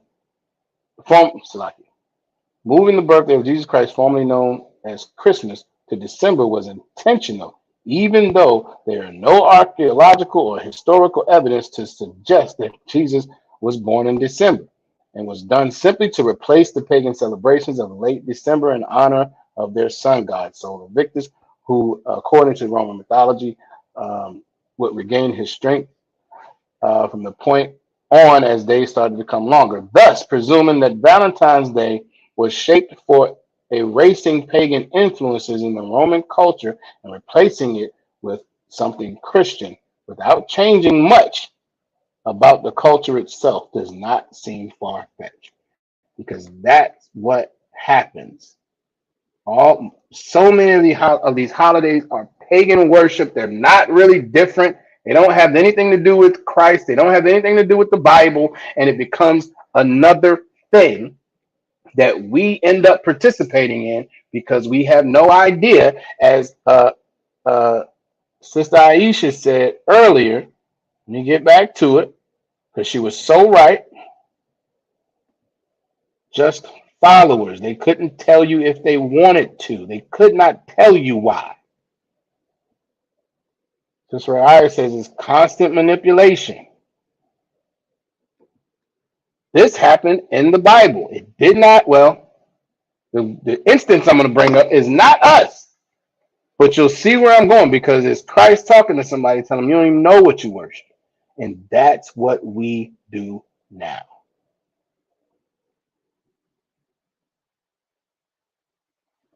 Go back.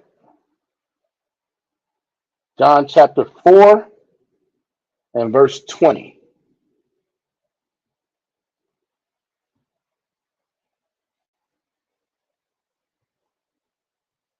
John chapter 4 and verse 20 says, our fathers worship in this mountain, and ye say that in Jerusalem is the place where men ought to worship. Verse 21. And Jesus said unto her, woman, believe me, the hour cometh that ye shall neither in this mountain nor yet at Jerusalem worship the Father. Now, for background for this, right? This is when the woman from Samaria, they were at the well. I believe they were at the well. It's a lot.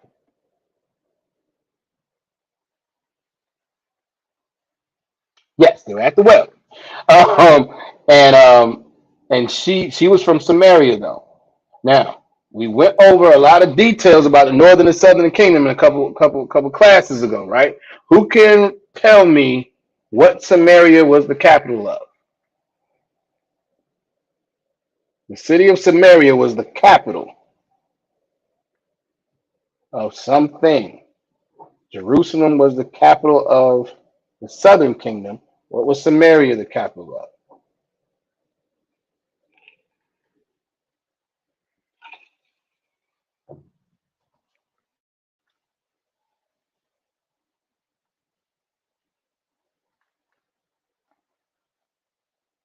Who can tell me? What was Samaria the capital of?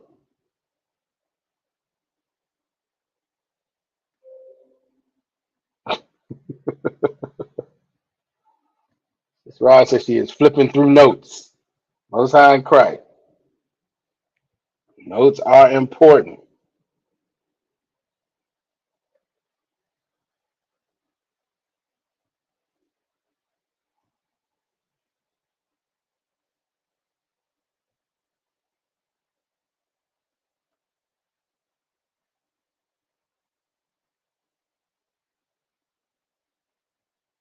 Now we're going to be pulling a little bit from this.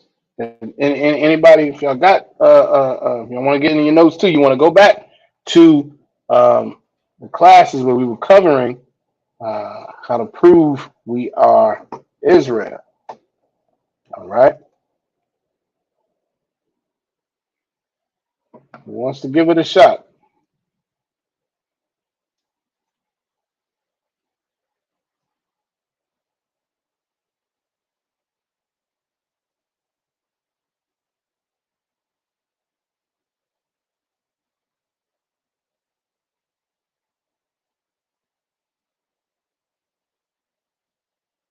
Good night.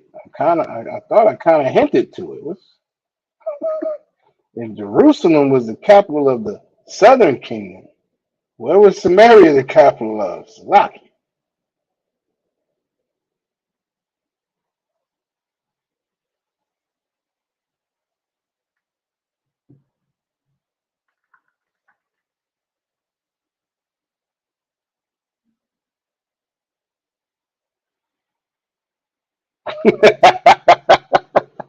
There we go. Most High in Christ. Most High in Christ. Yagadah said north side. Damn right. Y'all got it. All right. That's right. I said northern. Right. Sister Nizam said northern. Sister Deanna said northern. Absolutely. That was the capital of the northern kingdom. So watch this. Is Christ talking to an Israelite right now? Is this woman an Israelite? She's from Samaria, which is the capital of the northern kingdom. Is she an Israelite?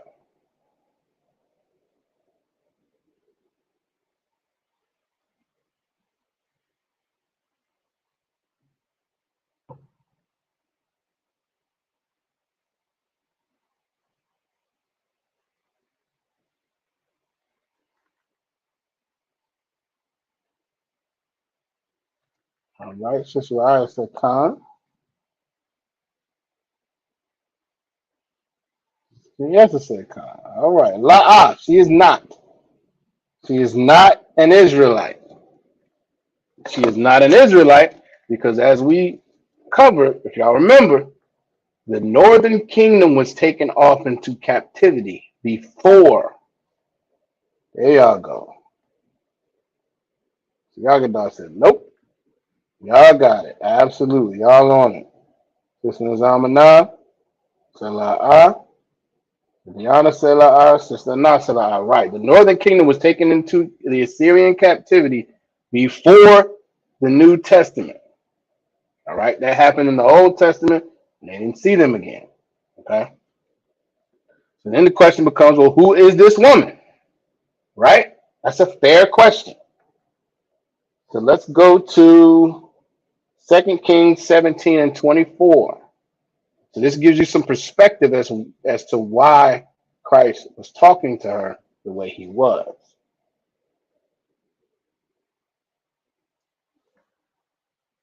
2 Kings 17, verse 24, it says, and the king of Assyria, this is the same king who took the northern kingdom off into captivity. It's the king of Assyria brought men from Babylon and from Cathar and from Ava and from Hamath and from Sepharvaim. I'm sure I'm messing these names up. And placed them in the cities of Samaria instead of the children of Israel. And they possessed Samaria and dwelt in the cities thereof. So when the northern kingdom went off into captivity, the Assyrian king brought other nations and put them in Samaria. All right. And those people continue. But let's go on. Verse 25. He says, and so it was at the beginning of their dwelling. I didn't mean to do that. That's okay. And so it was at the beginning of their dwelling that they feared not the Most High. Therefore, the Most High sent lions among them, which slew some of them. All right. So they put the king of Assyria, brought him in, dropped him down.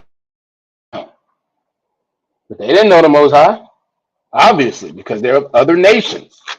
And so they started being unalived by these lions out here in this land. If we go to verse 27, it says, then the king of Assyria commanded, saying, carry thither one of the priests whom ye brought from thence. Meaning, go get one of the priests that we took out of this land. Go get one of them. And it says, and let them go and dwell there. Go get one of them priests and let them go. Let that one priest go and dwell in Samaria. Why? Scripture goes on. And let him teach them the manner of the power of the land.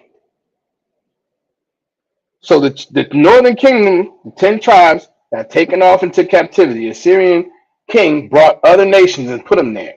They didn't know nothing about the Most High. So he brought one priest back to teach them about the Most High. So now when we go back to John 4 and 20, right?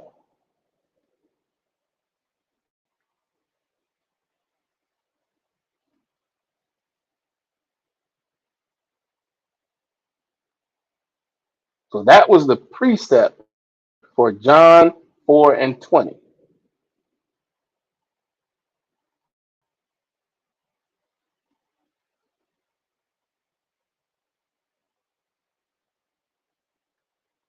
So she says, our fathers worship in this mountain, and ye say that in Jerusalem is a place where men ought to worship. Verse 21. And Yahushua said unto her, woman, believe me, the hour cometh that ye shall neither in this mountain nor yet at Jerusalem worship the Father. He's telling it's going to come a time where you're not going to do it in either place. Why? Verse 22. Ye worship, ye know not what. You don't even know what you're worshiping. You were taught. You were taught the customs and the things that we do, but you don't know what you're worshiping because this is not the power. The Most High power is not your God.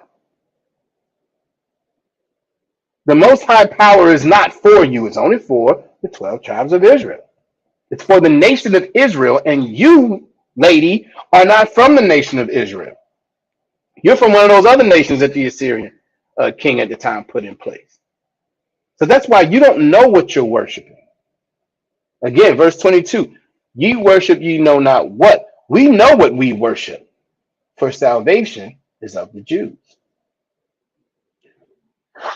Now, this is Christ talking to a heathen. Most High in Christ, the water said. This is Christ talking to a heathen, but here's the deal. Christ could have very well been talking to our people right now.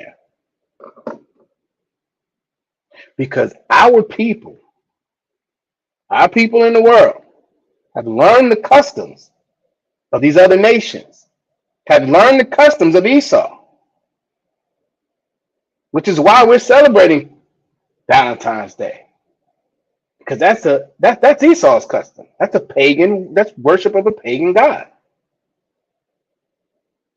That's why our people celebrate Mother's Day, because that's the worship of a pagan god. We don't know what we're worshiping.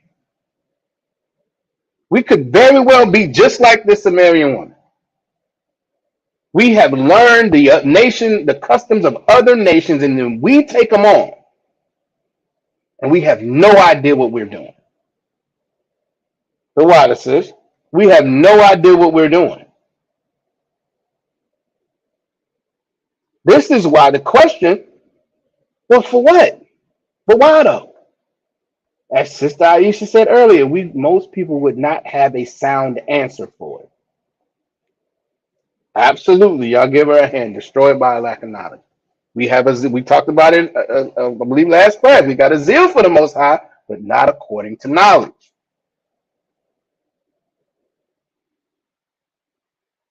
We have a zeal for the Most High. We want to worship the Most High. We want to do that, but we've taken on all these other customs, and because of that, we don't know what we're doing. I talked to a sister a while ago, and what she said was in her mind, how did she phrase it? She said, it's only one God, and we just all worship him differently. Has anybody ever heard something like that? All these other religions and stuff, it's just one God, and we just all worshiping him a little different. Most High in Christ, a lot of. Have y'all ever heard something like that where people say it's only one God, we just all worship him? You worship how you worship God, I worship how I worship God, and you know, it's just different.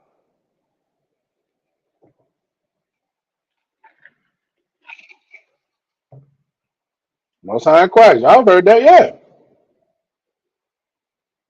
Sister Nazamana says she's heard it. Sister Deanna says she's heard it. My rib says she's heard it, right? Because that sounds good. That sounds like, you know what that is, though? Who can tell me what that is? Who can tell me what that is? That spirit. Who can tell me what that is? Sister Deanna and Salaki, Sister Aisha has heard it as well. Who can tell me what that spirit is?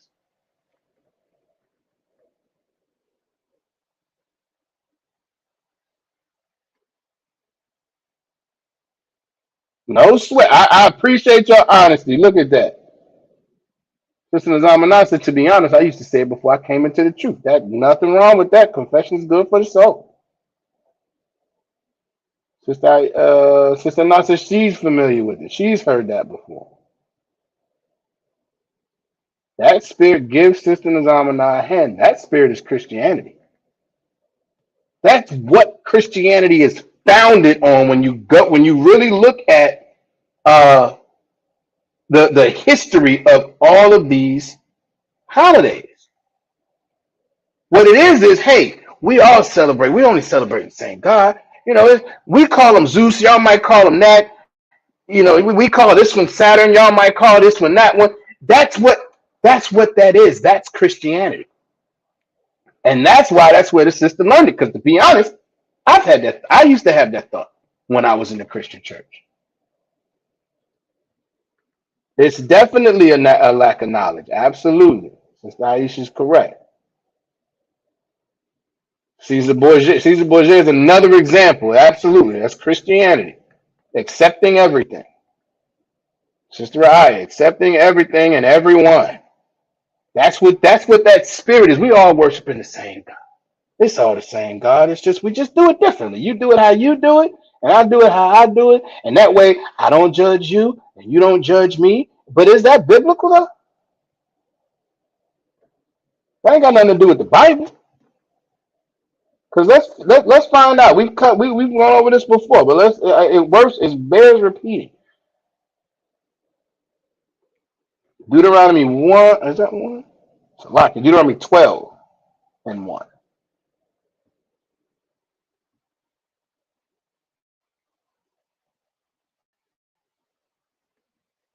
Had the zeal, but not the truth. Exactly. Exactly. Not knowing the truth. Exactly. We all have, and Sister Ryan said as well, Christianity. That's the problem with Christianity because it sounds good. It sounds so accepting. And when you are talking about a people who are rejected by the world, well, I'm not gonna say we should be rejected, but we are supposed to be separate. But we are rejected by the world. We're supposed to gather ourselves together, O nation not desired. We're not desired by the world. But when you're talking to a destroyed people who don't have their culture, who don't know who they are, the idea that everybody should be accepting of everybody and nobody should judge, that sounds wonderful, especially to an oppressed people. And it's so wrong. It's so wicked. It's so the opposite of what we're supposed to be doing. So Yagadar says you learn it in elementary school, in church, through cartoons and music. Exactly. It's like hot sauce that they put fetish on everything. So like exactly, it's everywhere. It's everywhere. All to get you to accept a thing. To get you to accept something that should be the last thing you're accepting. That should be the last thing we're trying to do is to take on these oppressors' culture. So Deuteronomy 12 and 1. Let's see what the Most High says about that. That idea that we're all just worshiping the same God in our own way. Says these are the statutes and judgments which ye shall observe to do in the land. These are it. This is what you should be doing. Because which the most high power of thy fathers giveth thee to possess it. Now we're talking about the land at that point. All right. All the days that ye live upon the earth. These are the things that we should be doing. All the days that we live on the earth. All right. Let's skip down to verse 30.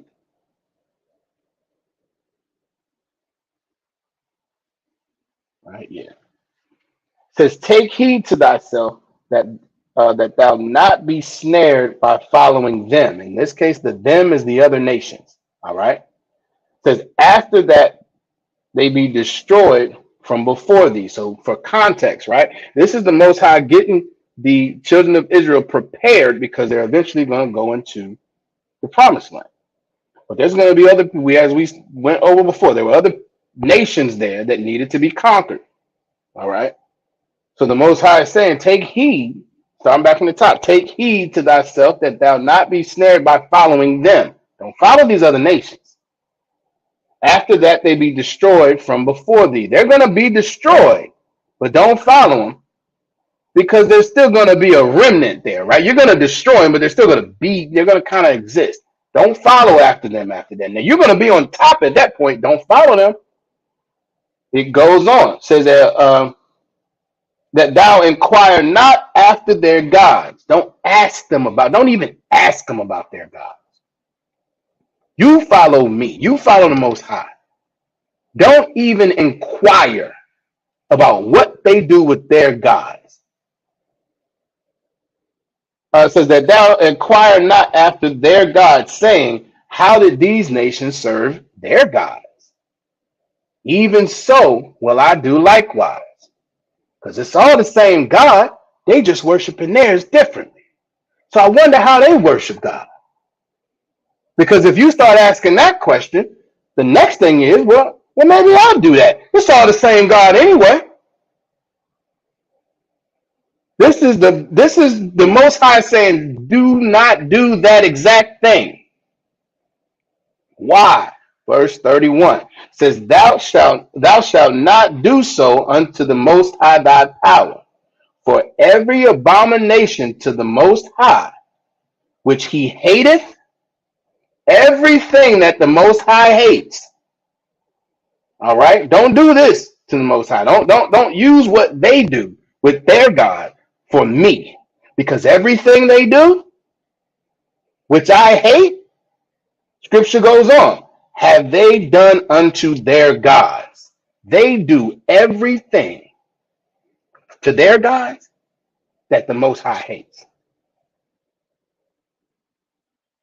It says, for even their sons and their daughters have they burnt in the fire to their gods.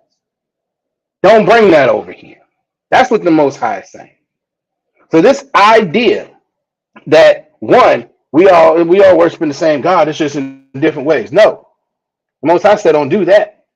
But even deeper than that, we should not be doing these things because they're pagan worship of other gods. In addition to the Most High saying, don't have no other gods before me, which we're going to pull that scripture in a minute too. But in addition to that, the Most High saying even what they do, don't try to take what you're doing for them and apply it to me. Don't do that. So this idea that we're all worshiping the same God, we're just doing it in different ways, no. The Most High says specifically not to do that. Very specifically. Because in the end, what you're doing is just worshiping their God. You're either worshiping their gods or you're trying to apply that worship to the Most High, which he said don't do. Either way, you're wrong. Either way, it's wrong. But it's so easy because we know not what we worship. We don't know what we're worshiping. We don't understand that we are worshiping these other gods, Cupid and what was it, Romulus and all. We don't understand that that's what we're doing. And then when we find out, oftentimes we fight against that as well.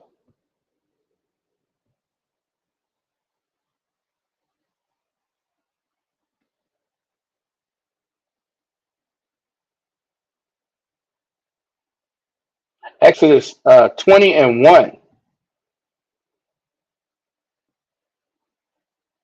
Exodus 20 and 1 says, and the power spake these words, saying, verse 2, I am the most high thy power, which have brought thee out of the land of Egypt, out of the house of bondage. This is the Most High identifying himself and what he did for the nation of Israel. Verse 3, thou shalt have no other gods before me. It's very clear. So either we're worshiping other gods or we're trying to apply that worship to the Most High. That he covered both of them in the book. Covered both of them in the scriptures and said don't do it.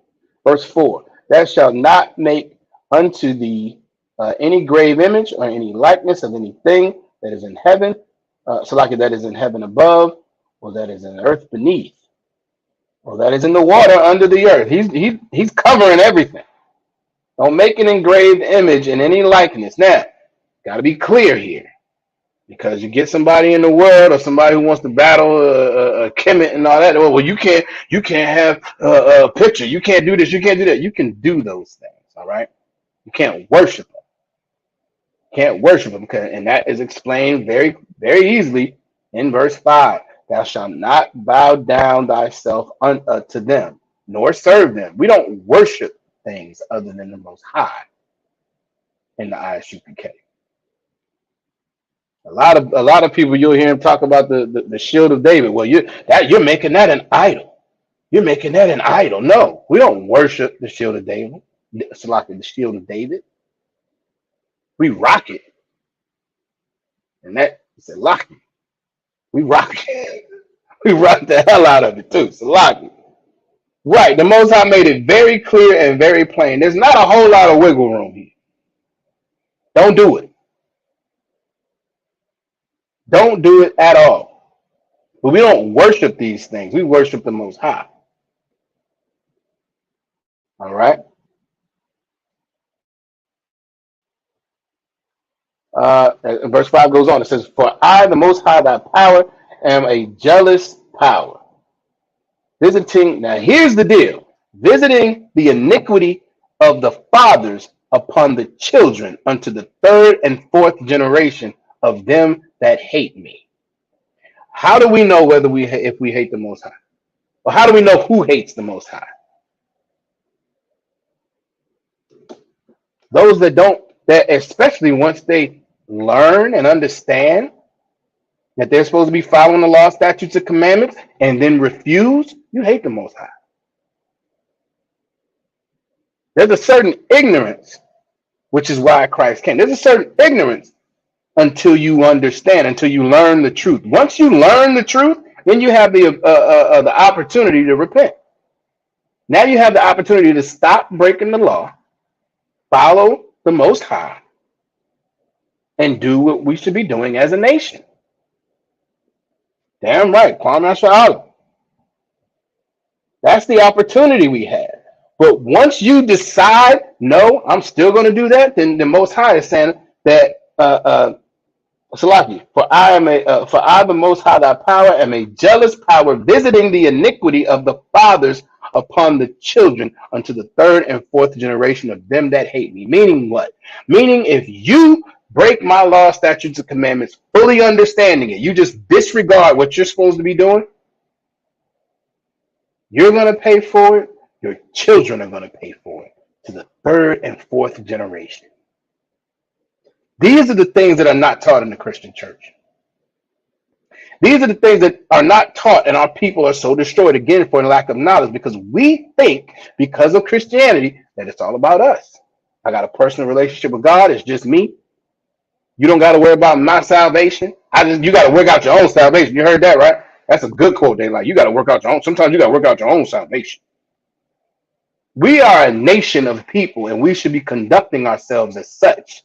Because if not, we end up bringing these judgments down on our children and grandchildren and their children.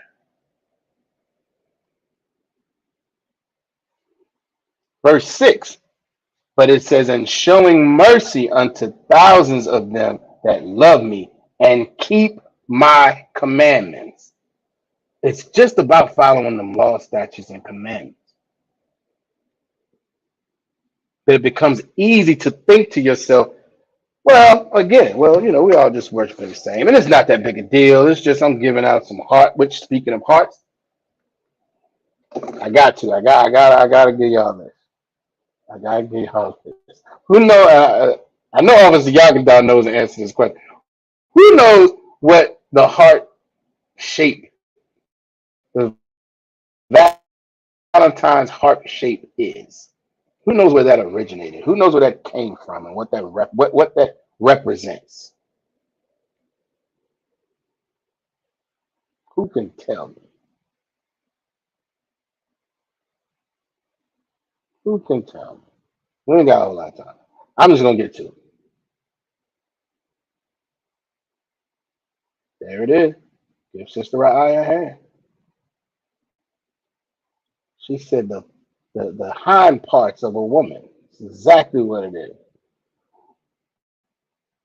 There you go. Sister Nars on it. It's your bottom.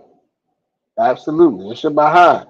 Says a professor of psychology who studied the symbolism, origin, and history of Valentine's Day said the traditional quote unquote, double-lobed heart symbol on candy and cards is inspired by the shape of a female buttocks as they appear from behind, according to Discovery News.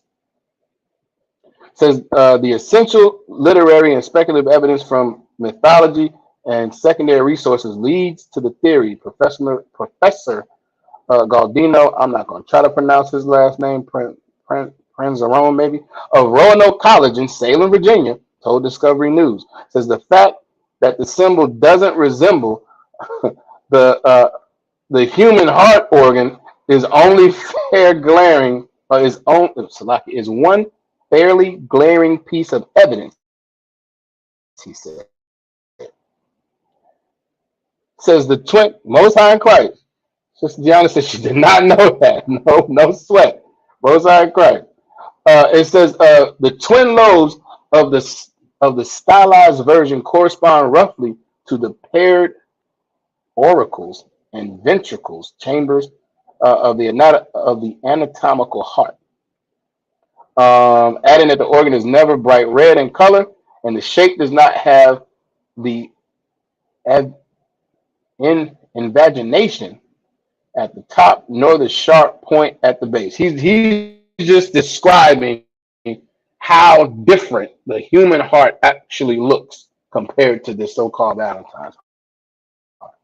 Says the ancient Roman and Greeks may have started the link between the heart symbol and the female anatomy. The Greeks associated beauty with the female behind curves, he said. Because the Greek goddess of beauty, Aphrodite, was beautiful all over, but was unique in that her buttocks was especially beautiful. Her shapely, rounded hemispheres were so appreciated by the Greeks that they built a special temple, Aphrodite Calippus, something, which literally meant goddess with the beautiful buttocks. This was probably the only religious building in the world that was dedicated to buttock worship. This is our oppressor. They worship everything. They worship everything. Sister Aisha said, I never celebrated holidays, but this is crazy.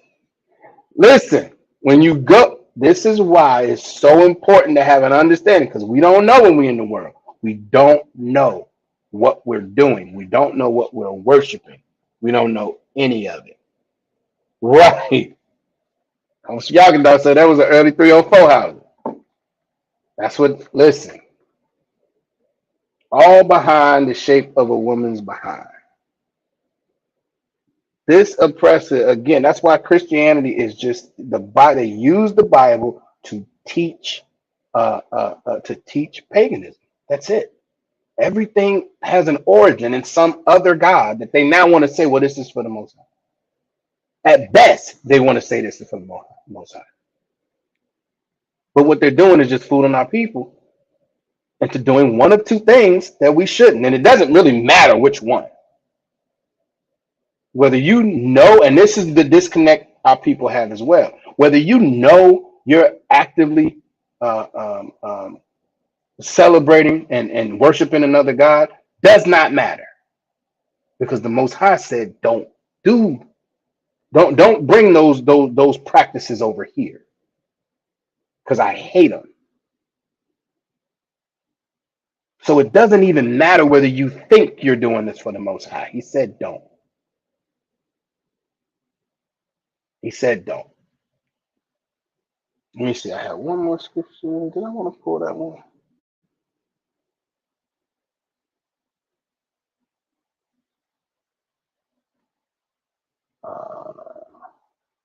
Y'all bear with me.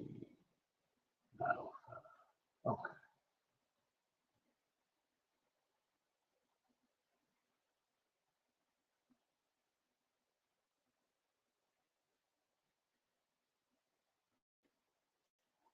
Which one was this one?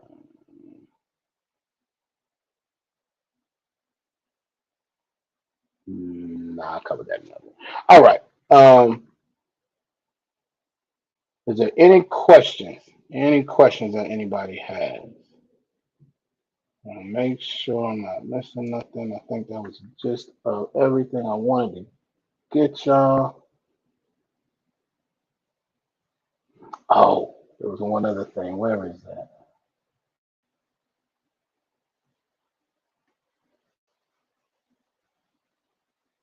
I might not be able to pull that. Salaki. Yeah, no sweat. I can't pull that last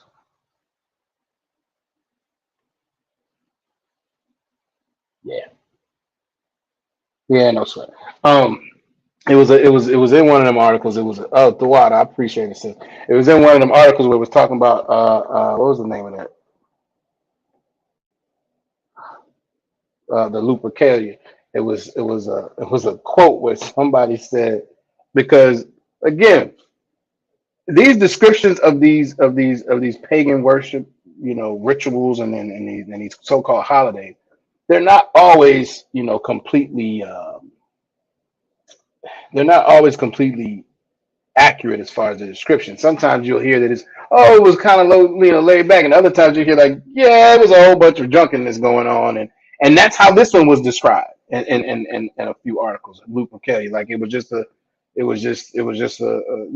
big romp. The wine would get to flowing, and you're already pulling hats out of, names out of urns, and it was just one big, what it was. And there was a quote that said that Lupercalia, no, what did it say? It said Christianity came along and put the clothes back on Lupercalia, but it was essentially the same thing. That was the only other quote I wanted to give y'all, but I can't find it, so it's a lucky. The water says, I appreciate it. I appreciate it. All right.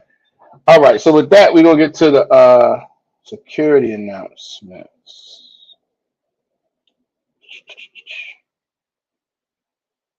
Get to the security announcements. Again, we always appreciate y'all. We appreciate the participation. Uh, always appreciate the comments, the questions, all of that. It always makes, again, you all make the class. So we appreciate y'all. Appreciate y'all sticking around and just being as participatory as you are. Right. All right. We're the ISUPK, started out at 1 West 125th Street, Harlem, New York. Rule for a new brother and sister. When a new brother or sister comes into the school, they are off limits for 6 months. They are to be saluted only. They are here to share themselves with the world. If they need transportation, the teacher will arrange it. After 6 months, if a brother or sister is interested in a particular person, he or she must get permission from the head to speak to a brother or sister. There's another 6 months in which the brother and sister will court each other. And after this 6 month period, the brother and sister will get permission from the head to marry. Tithes, which is a commandment. You can find it in Numbers 18 and 21, or Malachi chapter 3, verses 8 through 10. It means tenth, and in the Hebrew is pronounced ma'ashera. It's 10% of every penny of any increase the Most High gives you. You can give it to the Treasury Department. You can also go to isupk.com and pay it directly there. All right. The priest fund is a free will offering for the priest. It's not mandatory. Whatsoever amount you would like to give. Upcoming Holy Convocation days. Obviously, we have Feast of Purim coming up on the 22nd. That is a Thursday. 22nd, I believe, is a Thursday. Yeah. So we coming up on the 22nd. That's next week. Matter of fact, next Thursday, Salakia, is the Feast of Purim. I believe that will be at the school in Newport News. We will get confirmation with that either over the next few days. We'll make sure everybody gets that information. All right. I believe again on the 23rd, which is the closing of the Feast of Purim, which is next Friday. I believe we're going to be in North Carolina because Commander General Yohana is going to be closing that out in North Carolina. All right. But then after that, obviously, we have the Passover. We have been talking about the Passover for months. It is now just over a couple months away. All right. Make sure everybody is everything is taken care of between your registration fee, your hotel accommodations, all of that. Make sure everything is taken care of. Make sure you communicate, especially if you are in Virginia. Make sure you communicate with Officer Yarash Amath or Captain Natazak Nashad to make sure they are aware of your plans. Again, we are not the Christian church. When we move, we try to move as a unit. We try to be concerned. We're concerned about the safety of our people and the brothers and sisters in this school. So, if you're coming to Passover, make sure you communicate that so brothers will be aware, and make sure you get there safely and that you are safe while you're there and that you get home safely. All right. That is very, very important. So make sure that happens. All right. If any brother wants to become a trooper in the school, you need to be wearing all black. That's like boots, pants, shirt, headband, and war scarf. Make sure you get in contact again with Officer Yarash Amath or Captain Nathan Shah. Let them know that's what you want to do. Any sister that wants to actually be in the school, there's nothing wrong with coming and participating in the classes. That's part of being in the school, but the other part of getting in the school is actually making the call and letting those two brothers know that that's what you want to do. You want to get your Hebrew name, things of that nature. There's a process to coming into the body. All right. So make sure that happens if that's something that you are interested in. Okay. Don't allow yourself to think that you are in the ISUPK and you're not quite there. All right. You don't want that. I don't want that for you. None of the brothers want that for you. So make sure you're communicating as effectively as possible to make sure that is taken care of. All right. All right.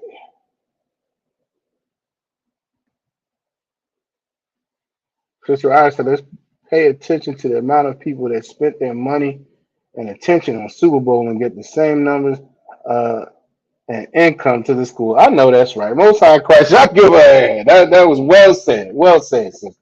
Well said. The water sister. Nah. All right. All right. If that is it, we're gonna give a courtesy salute to the brothers. Shalom Yahweh Hashem Yahweh Shabbat, and to the sisters Yahweh Shema Alathan by Hashem Yahweh Shah.